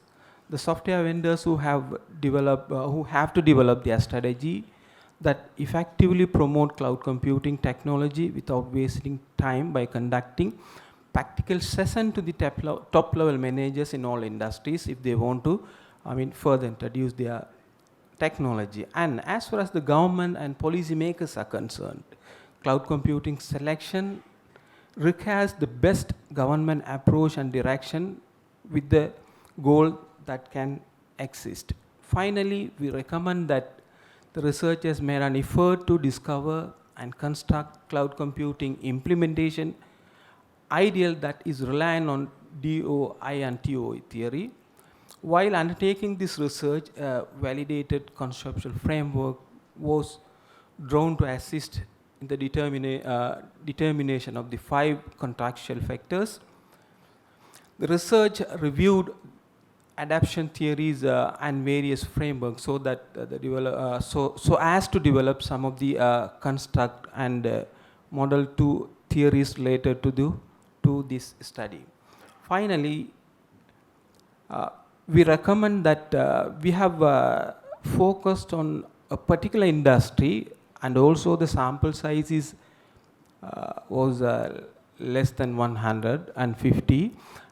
In future, now as it is quantitative research, now future research should be focused on quantitative and qualitative rather than focusing on one industry. They can take different industries that always deal with big data. So this is our recommendation and findings of the study. Thank you very much.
moving on to the next segment, I would like to invite Nilima Modi to present one of the topics that we don't speak much, motivation and intention of tourism to visit dark tourism sites. Good afternoon, all of you. This is Nilima Modi Rawat, research scholar from University of Kota, Rajasthan, India. Greet you all from India. Namaste. Before starting my presentation, I would like to ask some question all of you. Do you know about Netflix 2018 series of Dark Tourist? Or have you watched haunted movie Annabelle? May you visited website www.darktourism.com or have you read such kind of books? Scary, right? If not and want to feel it more closer, then come to Rajasthan, India. Rajasthan is a land of Maharajas famous for its heritage hotels, forts, palaces, museums, Rajasthani cuisines, and its golden sand desert. Its tag of Rangilo Rajasthan shows its colorful, vibrant culture. Dark tourism is another kind of tourism taking significance in Rajasthan. The question is here that what is dark tourism? Dark tourism is considered to visit sites which are relatively connected with the death and disaster. These can be cemeteries, graveyards, museums, mausoleums, sites of assassinations, haunted sites. So we can categorize dark tourism as disaster tourism, cemetery or the graveyard tourism, genocide tourism, which are related to the sites of assassinations, community tourism, visiting sites related to communities who did for the society, goes to the haunted tourism, like a spooky destinations, poverty tourism, suicide tourism, battlefield or the war tourism. Dark tourism is both the oldest form of tourism and a relatively recent development. Psychology. I will tell you why the put psychology word all of the sudden, but in context to dark tourism, but the question is here that what it is. Psychology is a science of mind and behavior. When a human takes stimuli from its five senses, interpret, analyze, and then behave accordingly, this is psychology.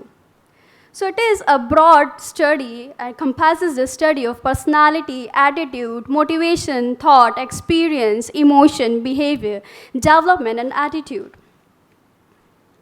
When a tourist visits a site, there is a motive behind a visit that can be fun, leisure, entertainment, personal involvement, emotion, experience, having new experience. In a similar way, when a visitor visits a dark site, there is also a motive. And here is the objective of research to find those psychological, motivational, and driving factors that influence a visitor to visit dark sites of Rajasthan. For this study, I have selected top 3 dark sites of Rajasthan, which are Bhangarh Fort, Kuldhara village, and the Rana Kumbha Palace. Bhangarh Fort is located on the border of Sariska Reserve in Alwar district, and famous is most haunted place of India. Kuldhara village. Kuldhara village is located in Jaisalmer village of Rajasthan. This abandoned village was used to be prosperous village of Paliwal Brahmins in 13th century. Rana Kumbha Palace. Rana Kumbha Palace of Chittorgarh is famous for the self-immolation story of Queen Padmini with her 700 female followers. There was little attention to the demand for the dark sites and the attraction, and a few conceptual studies have done in dark sites. Present study is throwing light on the empirical study on experiences of visitors to such places and the motivations for visiting places of death and the suffering, and also the new approaches to attract potential visitors for such sites. As I have told earlier, that the study is to know the concept of the psychological, motivational, and the triggering factors that influence a visitor to visit dark sites. So I have formulated hypotheses which are that places have positive relationship with the attitudes of the visitors, dark places have positive relationship with the emotions and the experiences of the visitors, dark places have positive relationship with the satisfaction level of visitors. This research is empirical type of research, relies on the experience and observations alone, often without due regard for the system and theory. Simple random sampling method is applied and 150 sample size is taken, 50 from the each side. Both primary and the secondary data is collected and then analyzed to reach conclusion. For primary data, I have formulated a structured questionnaire that is adequate one, and for the secondary data, various journals, books, news, blogs, and articles were used. After analyzing the data, I interpreted some information which I am going to show you by charts. I found that male visitors are more interested towards such sites. Visitors are educated, at least they were graduates. 20 to 30-year-old age group is more triggered towards such spooky destinations. Most of the visitors get information about the dark sites from the videos and advertisements.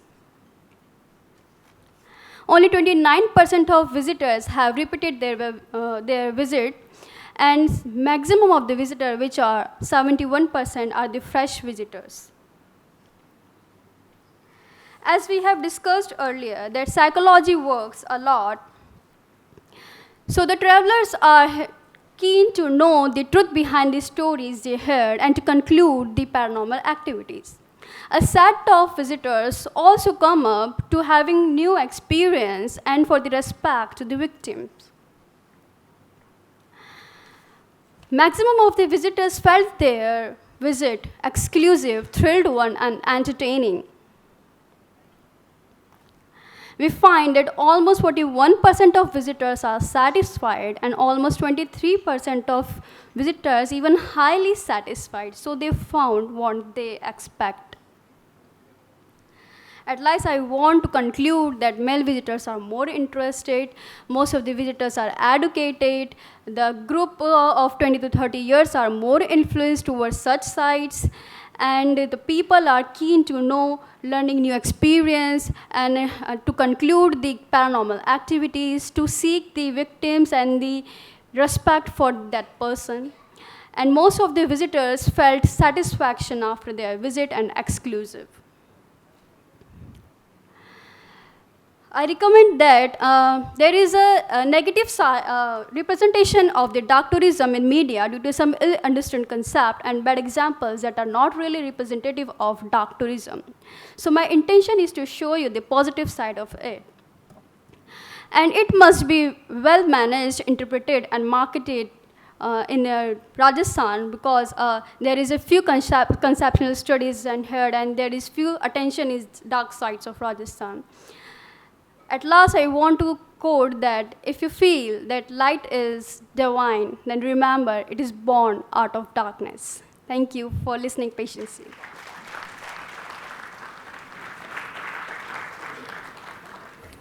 Thank you, Professor. Heritage is one of the things that we always embrace.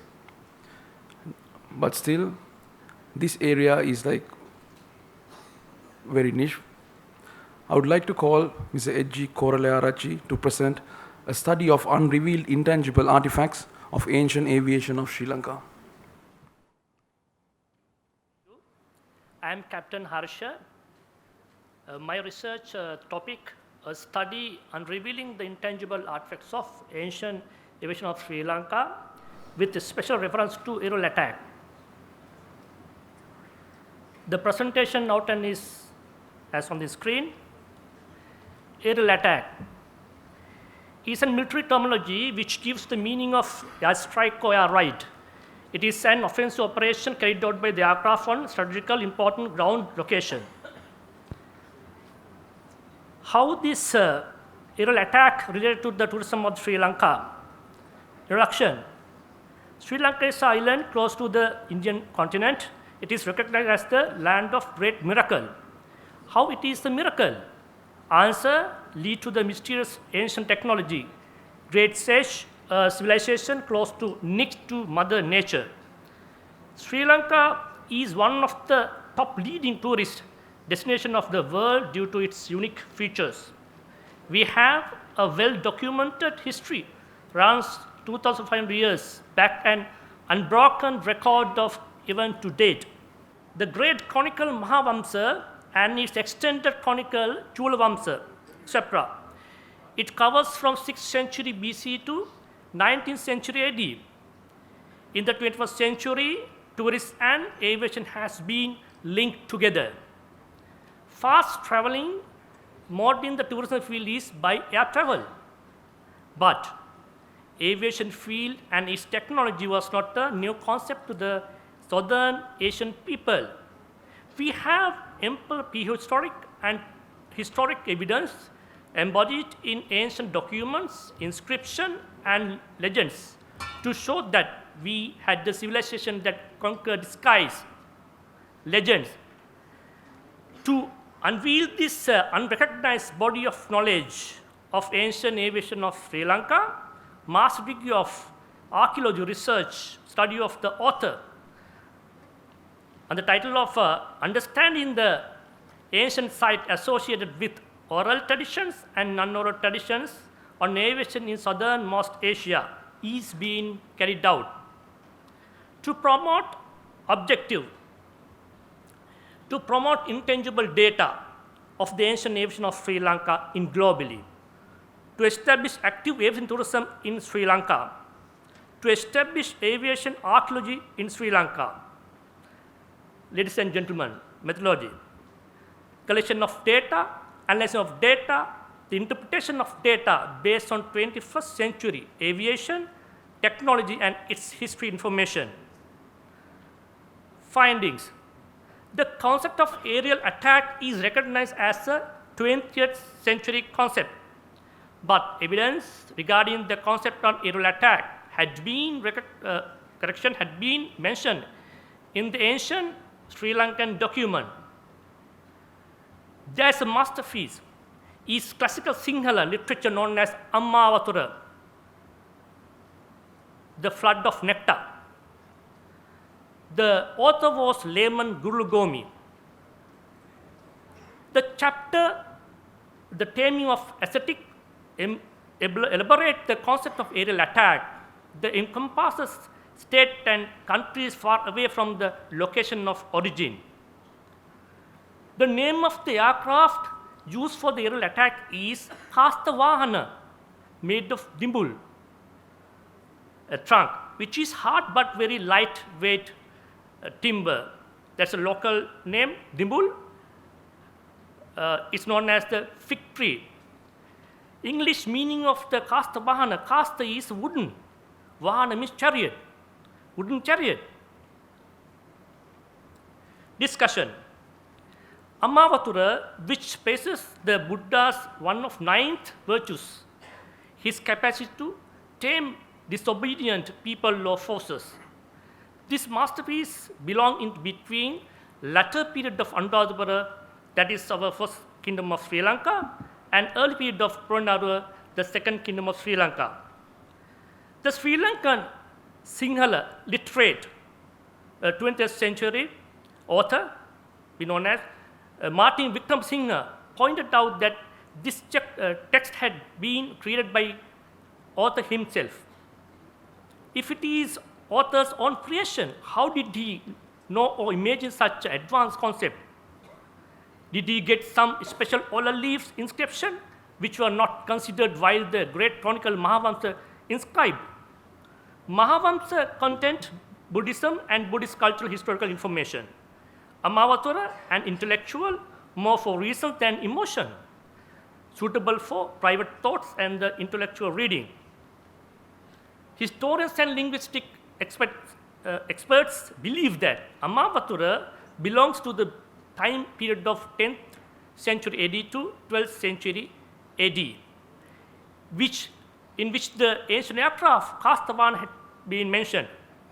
But the invention of the modern aircraft of the Wright brothers and airborne in 20th century AD, With the invention of the modern aircraft, the Air Force were formed to support other armed services in the world. The name Sir Lord Trenchard was coming to the screen under these circumstances. Trenchard was a general of the British Army. Trenchard had been described as the father of the Royal Air Force. Trenchard is considered as the founder of the above aerial attack and strategic bombing concept of the 20th century. But the time period of the ancient documents of Sri Lanka, which give the same concept in the much older than the Trenchard period. These two different periods representing aviation technology might not be the same technology. Definitely two different platforms of the aviation technologies. The most important point is both of them are conceptually almost the same. It is clear that some of modern world concepts already had been established in the ancient Sri Lankan civilization more than 1,000 years ago. Conclusion. Anyhow, if anyone visited at least any site of ancient kingdom of Sri Lanka at least one time, he or she would realize that some unfilled gaps about the untouchable, unexplainable ancient technology existed during the civilization of one of the great tropical regional country in the Indian Ocean is Sri Lanka. Recommendation. This paper works propose and nominate Amavatura author Guru Gomi, identified as co-founder of aerial attack concept of the human world. It is be an eye-opener of the world towards Sri Lanka and value of the ancient intangible artifacts, bring ancient concept or its technology such as Amavatura's chaining of aesthetic story. Thank you very much.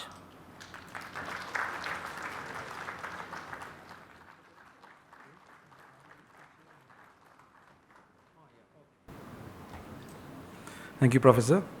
Moving on to the next segment, we would like to invite all the panelists to give their reviews. So I'm officially handing over the segment to Dr. Rao.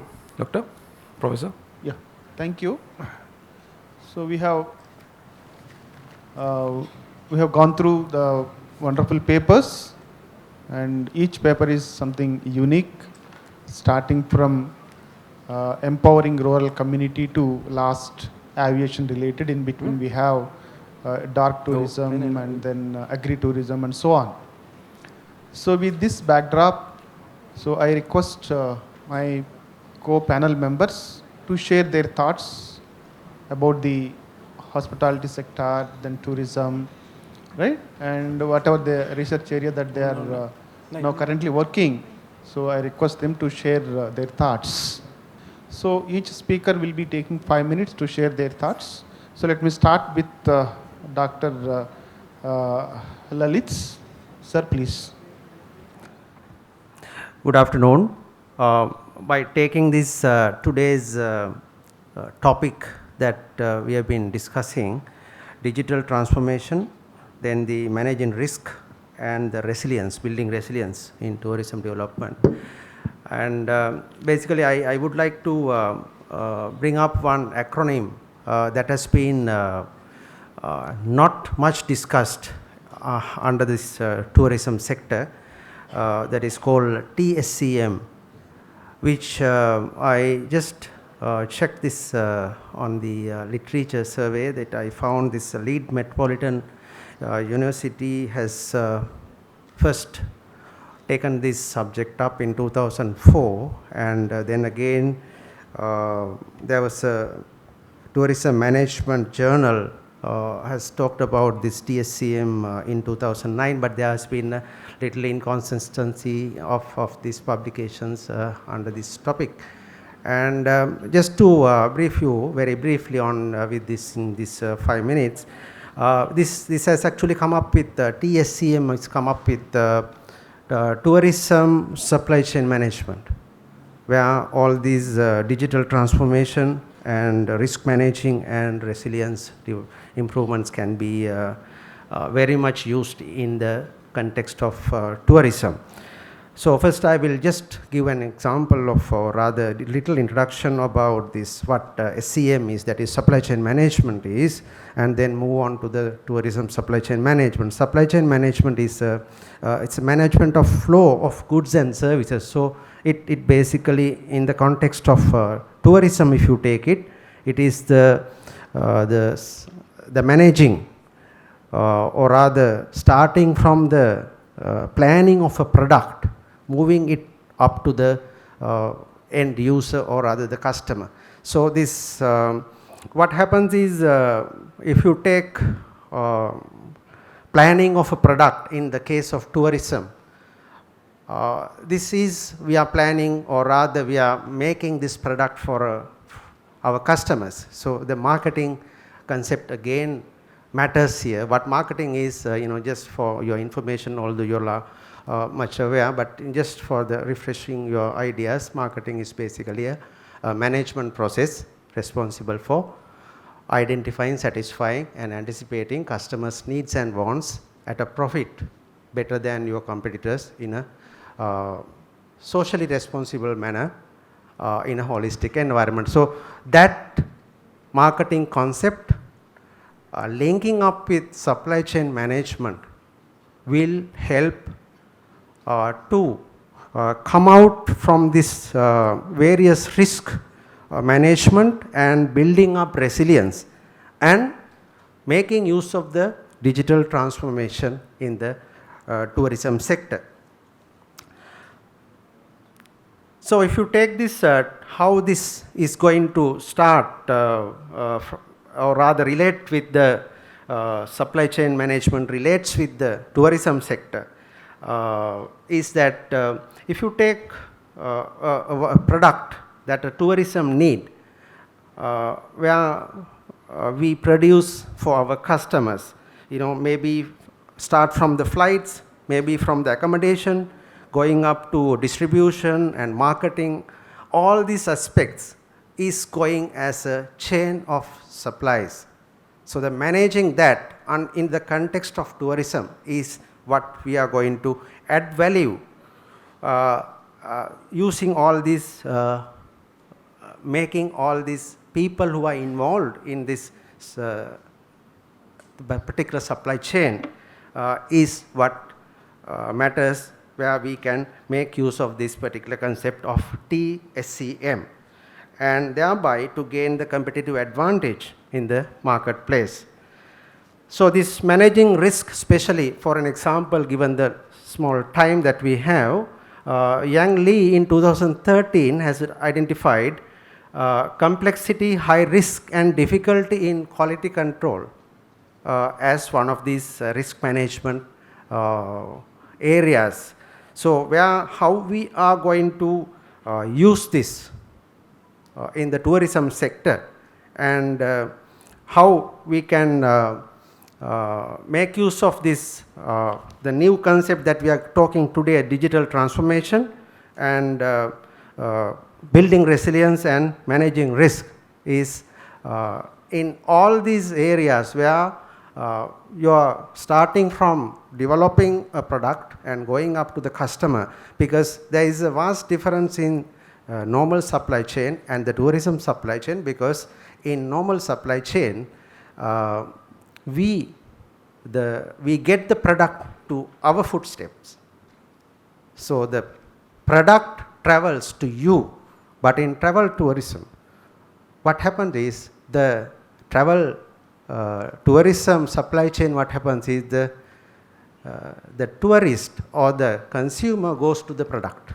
So that is the main difference, where we have to make use of this digital transformation and building resilience and managing risks through the various supply chain management concept, and make the tourism sector more energetic in delivering their goods to their products. Thank you. Thank you, Dr. Lalit. So it is in the line of Dr. Sanjay's research work. It is all about digital transformation, digitalization of all tourism and hospitality functions and activities, so that maybe usage of Internet of Things and big data analytics and robotics and so on. It is again around industry 4.0. So we are in that era.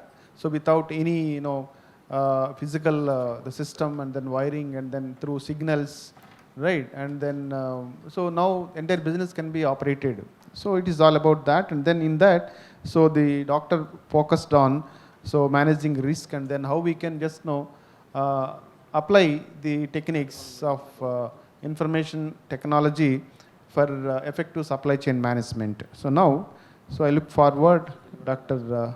Yankee, please share your thoughts for 5 minutes. Hello, good afternoon.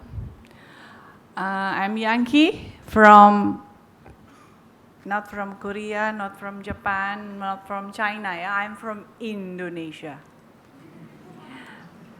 So, Indonesia has more than 17,500 islands. More than 17,500 islands. And we have more than 300 ethnic groups. And then we have only 1,600 islands ready for tourism. Yeah, that's quite many. But we only have 5 big islands. For example, there's Sumatra, Kalimantan, Sulawesi, Papua, and Java Island. So Jakarta, the capital city, is located in Java, West Java.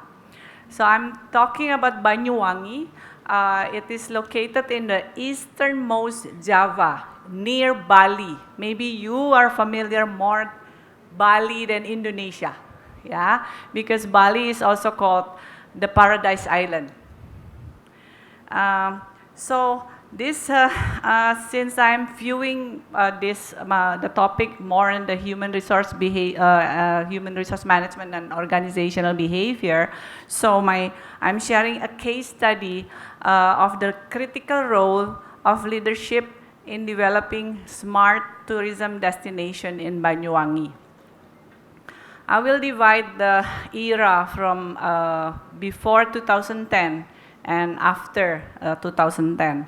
So in the 1990s era, to be exact, is 1998, after the downfall of Suharto, our second dear President Suharto, there is economic instability from 1998 to 2000. So there is because due to monetary crisis. And this Banyuwangi especially, they have a very bad image because they were called a city of witchcraft. So black magic, voodoo, something like that, yeah? Yeah, it was, I don't know whether this one is true or not, but that's what they said. So people from these cities, from Banyuwangi, they feel ashamed coming from that area. So they will just say that, I'll come from the surrounding, yeah, not from that city, because it's very bad image. And then after the 2002, there was already tourism regulation. So one of them is the development of airport for easy access, because it's in the easternmost of Java, so it's very hard to go to that area. But due to the corruption of 2 regional heads, the airport was not able to finish on that term. So there were very less domestic and international tourists going to that place. Actually, this Banyuwangi is very famous of the Ijen crater, where the blue flame that's only in the two countries in the world. So Indonesia is one of them. So the tourism during that time is that there were lack of synergy within the stakeholders, and then lack of accessibility, so less investors are going there, and also lack of community capability, since they are very not confident enough to become a Banyuwangi citizen. And they also, their attitudes also, they have low trust of the government, the local government. Yeah. So that's why there was a low economic contribution to the GDP. And here comes this the new regional head in the 2010. He was very good because he wants to have to uplift the economic condition of the citizen through tourism. So from bad image of the city of witchcraft, it's now well known as the city of the sunrise of Java, because it's really in the easternmost of Java.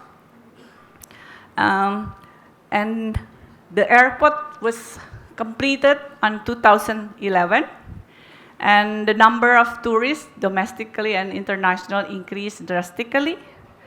And the tourism condition also, it really very good condition because of this leader. So what he has done is that he integrate these stakeholders by doing cooperation and collaboration within the stakeholders. Usually it's very hard, to collaborate within one stakeholder to another, right? Even in the organization, within one department and the other department, it's so hard to synergize. So with his under his authority, it can happen.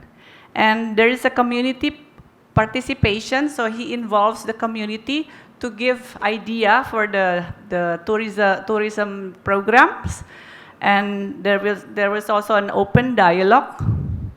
And he also had this hiring civil servant with better standard qualification, providing them with continuous learning. So he also created innovative public policy.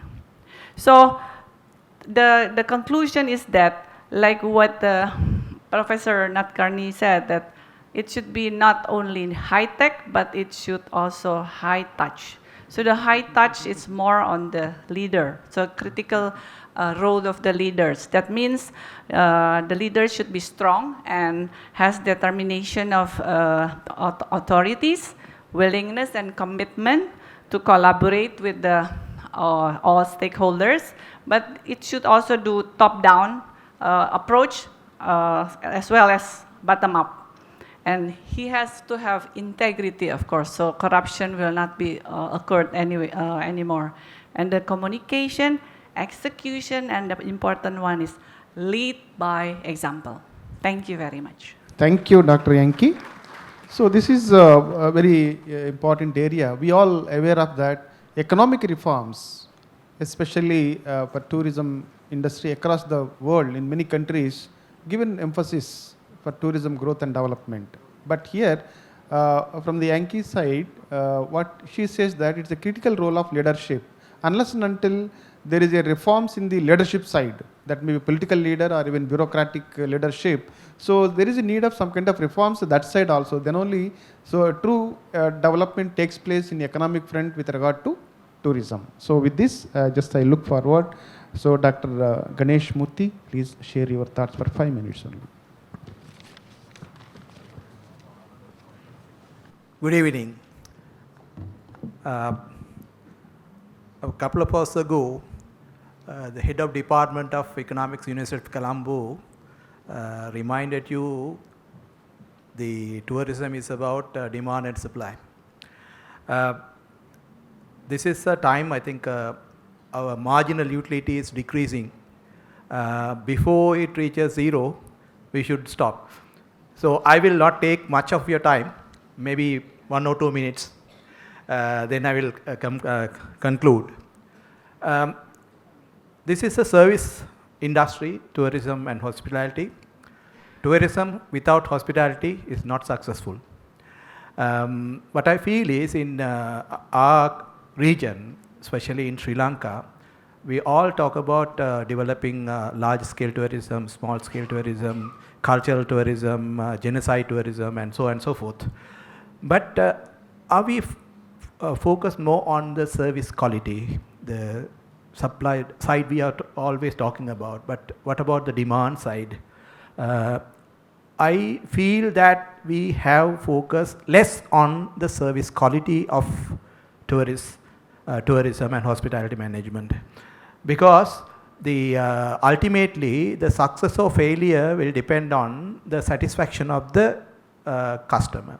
In this regard, hospitality management sector coupled with the tourism sector has to focus more on the service quality we deliver to the customer. Rather than looking at every individual, those who are entering into Sri Lanka from Katunayaka as dollars and pound sterling and Japanese yen or something like that, is not good.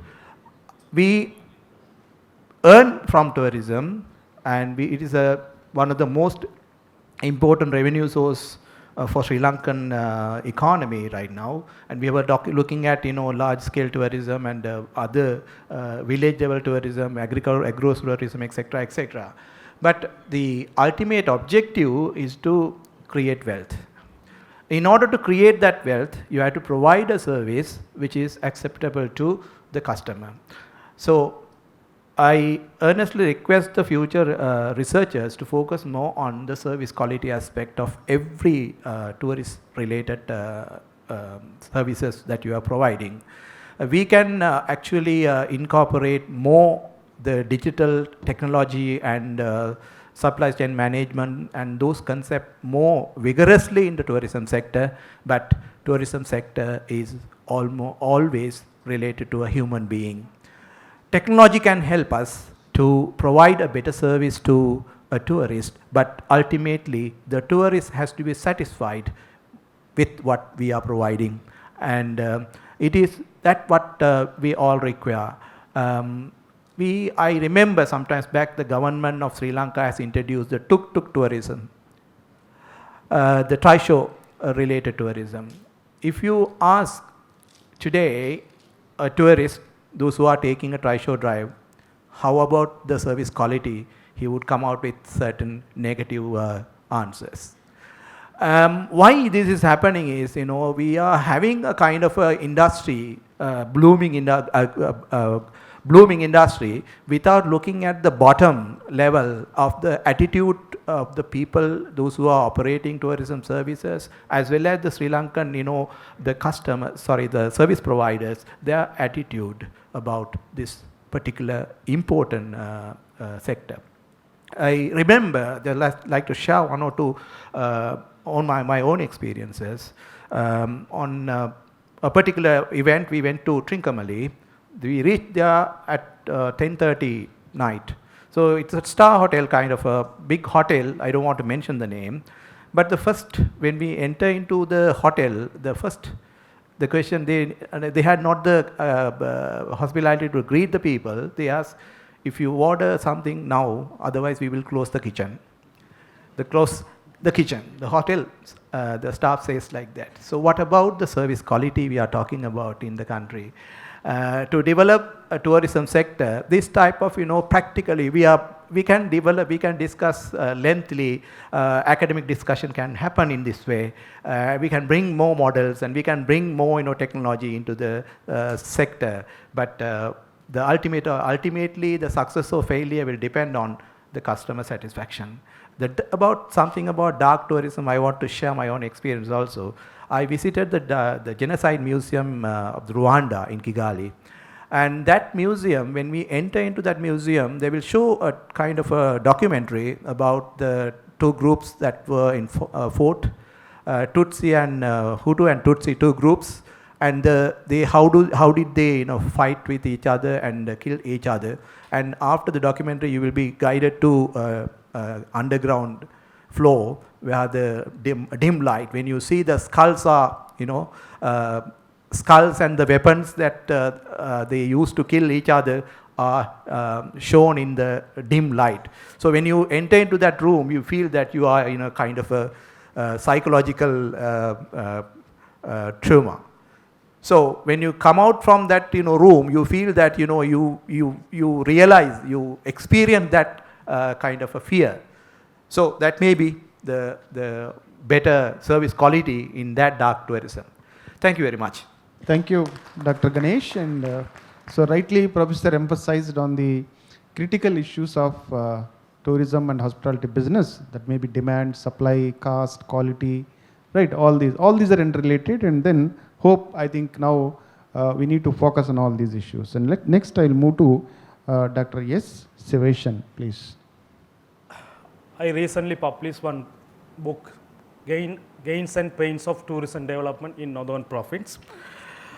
I'm going to share a few things from that book. You know, the tourism industry has played a significant role in the economic development as well as socio-cultural development in Sri Lanka. Sri Lanka has cultural heritage as well as natural resources. However, war-affected areas, especially in north and east, we have to concentrate to develop the sustainable tourism. If we develop the sustainable tourism in north and east, we have to consider some special things. One is, you know, according to the 13th amendment, tourism industry is a concurrent subject. So if we develop the tourism industry, the provincial government as well as the central government, they involved in the tourism development. So we want to give the equal opportunities to the provincial as well as the central government to develop the tourism industry.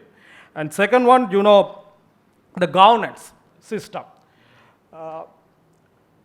Sri Lanka, especially in the northern province, we have a lack of proper governance mechanism to develop as well as manage the tourism industries. So we should develop the proper governance system to manage the tourism industry. Second, the promoting the community-based tourism. Today, under this panel, five research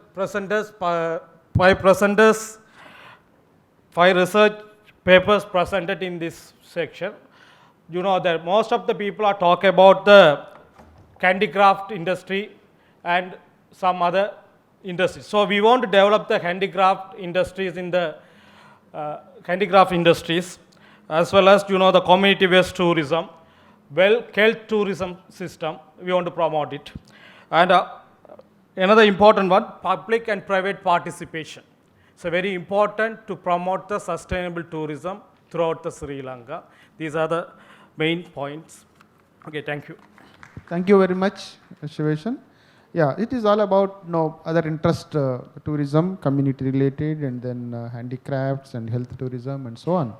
So now I look forward to listen the thoughts of Kailam Vijayanka.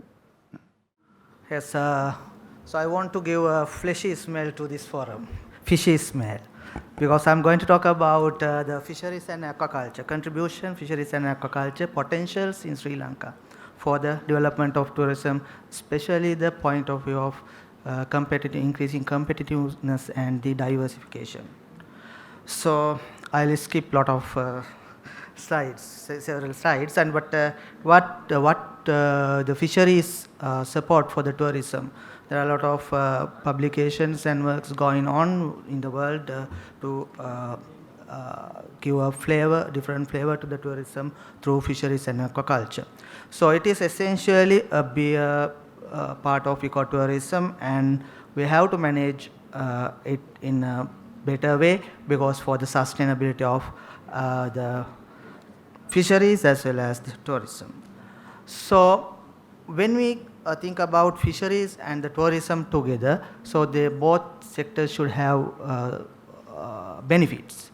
So in the fisheries sector, we are expecting to diversify the local economy, provide additional source of income, and improve sales of local fish in different ways by value addition and all, promote different attraction for tourist sector, different flavor for the tourism, attract visitors looking for more authentic experience, real-time experience, and also, so you believe that by incorporating tourism, so we can reduce fishing pressure, because we are providing occupation for people, those who are willing to get into the fish in the sea, because already our fish resources are exploited. So also I think you know about the Dutch Canal, which runs from Colombo to Kalpitia, where passing countries most productive aquaculture and the fisheries area. But do we touch any fishy inputs to the tourism during this journey? Because we take them through the roadway and escaping the Dutch Canal. So this is a very big potential with a flavor of fisheries and aquaculture, because you know that the world famous Sri Lankan shrimp are produced in this area, right? Whereas we don't have any sense about that potentials. And also the seafood marketing. So it's growing demand for the seafood. Although we produce world famous seafood products, we do not, I don't know whether how extent we are using it for the local tourism development. And also the reservoirs. So do we think about the homestay at reservoir fishery communities with fishing experiences, with traditional cooking and traditional preservation methods? So we have a lot of reservoirs, big reservoirs, which we can easily incorporate tourism with the fishing communities. And you know that bird watching is very famous, but do you think about fish watching in natural environment? How they chase their partner, how they grouping. There are over 100 fish species in Sri Lanka, living in Sri Lanka, and more than 50% are endemic, right? If you go to the clean, clear, cool water in streams, mountain, so you can see their behavior. You can introduce new arena to the tourism, so you can take them to the streams. So there are limitations, but we have to overcome that, all these things. And also the fish therapy, I think you have experienced I don't know whether you know that this fish, Gara, this is one of the endemic fish in Sri Lanka. It has been exporting from 2016 by thousands, numbers of thousands, right? Because for fish therapy, right? Already we have developed the breeding capacity or the breeding techniques for this species, but we do not touch to the natural environment. We can utilize these resources. And even the fish market visits with more proper guidance, right? So it can be utilized for fisheries, tourism development, and also aquascape and aquatic gardens. So this is a new concept with the minimum use of fish. So you can create aquatic environment in your house. So if we create this kind of aquascaping garden with aquascaping with aquatic gardens with fish and a lot of activities by using fish, so we can find another side of fisheries, and especially this is aquaculture for the tourism. And also the live fish display. Sri Lanka is the highest main exporter to the marine fish species to the global market. Do we have a very good fish display or the aquarium in the country? So we don't have. So we have potentials, but we don't utilize. So sport fishing. So it will conflict with a lot of cultural and beliefs and all. So, but still there is a potential for sport fishing. But in Lake Kariba, Zimbabwe, they are utilizing this potential for international, taking the international population to their localities. So I'll stop from now. That is zero. So thank you very much. Thank you very much, Professor. It is all about, we can say that aqua tourism, and using all aqua resources and treating them as attractions for promoting tourism in the coastal line, right? So with this, we just look forward to last presentation. So Dr. Voltage. Actually, I want to talk something about digital transformation relate to issue because the topic was digital transformation lead into the risk and how that is going to manage the risk and build the resilience in tourism development. So when you talk about the risk, there are so many risks comes into tourism industry. To me, actually, but we didn't talk that much in these sessions. One I can see is the climate change, which is a very big threat to the future tourism industry, because climate change directly impact on increase in the cost of extreme weather events. That will cause some change into the natural resources, which is one of the big threats not only Sri Lanka, all over the world are facing now. Through that transition to the decarbonized global economy is a kind of challenge. Those are the kind of risks we face if we are thinking of climate change and the impact on the tourism development. So we get major risk actually from the climate change. We need to seriously think about it, because that means with this climate change, there are lots of hazard coming up. We can see even this week we evidence so many incidents, and then the exposure of the poor people, local rural people, especially very, very poor people, their exposure is very high. To bring them to a safe level, we got to make them vulnerable actually. To do that, we have to somehow try to control this risk, as well as we have to give some kind of support from the government to control that. Then we can see how that going to that impact go into the tourism industry. In that, we can use the digital transformation to a certain extent, because that help us to understand and achieve the collecting some data and modeling them and analyzing those data, and then we can take some policy measures based on that. So that is where the digital transformation comes into the scene, and it is the kind of integration of decided technology in and an application of that on the understand the risk and try to measure it. Sometimes actually there are some debates going on digital transformation itself is a kind of risk.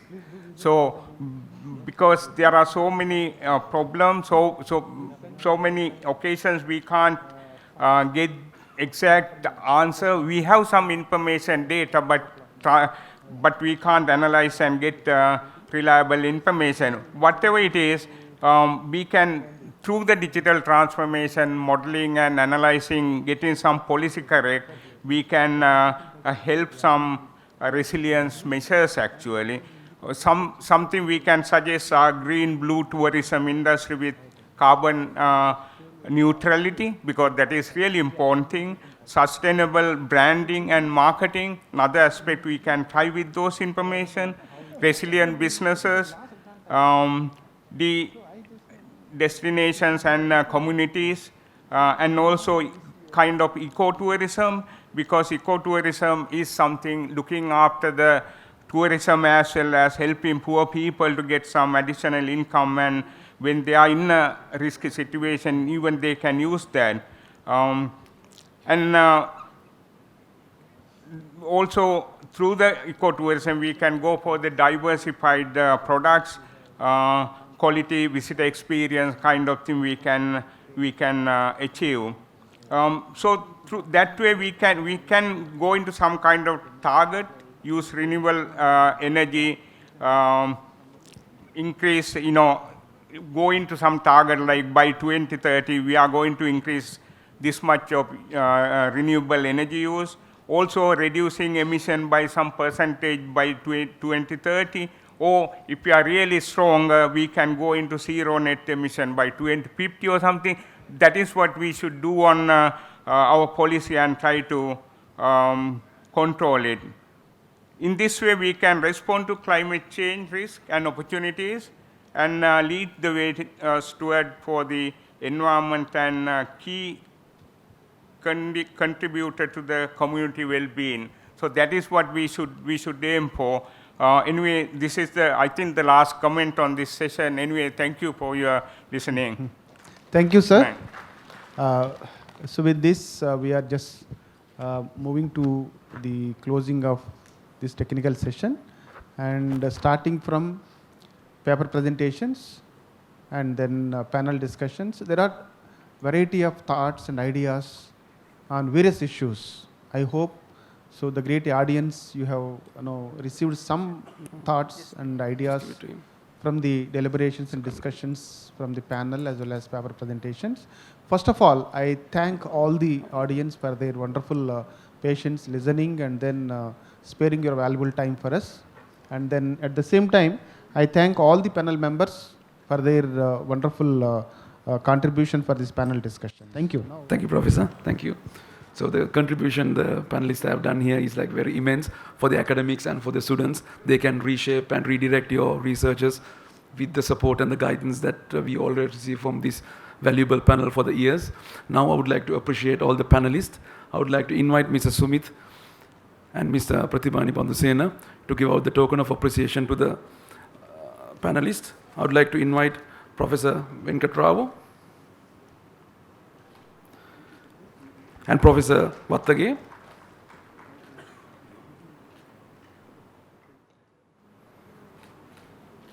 And next, Professor Sanjay Nadikani.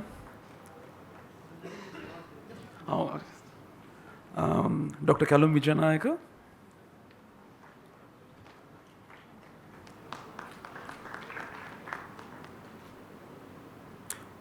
Professor Lalita Derisingha.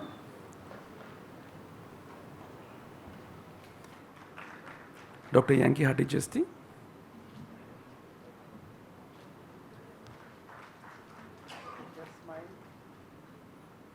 Dr. M. Ganesh Murthy. And at last, Dr. Sivasena.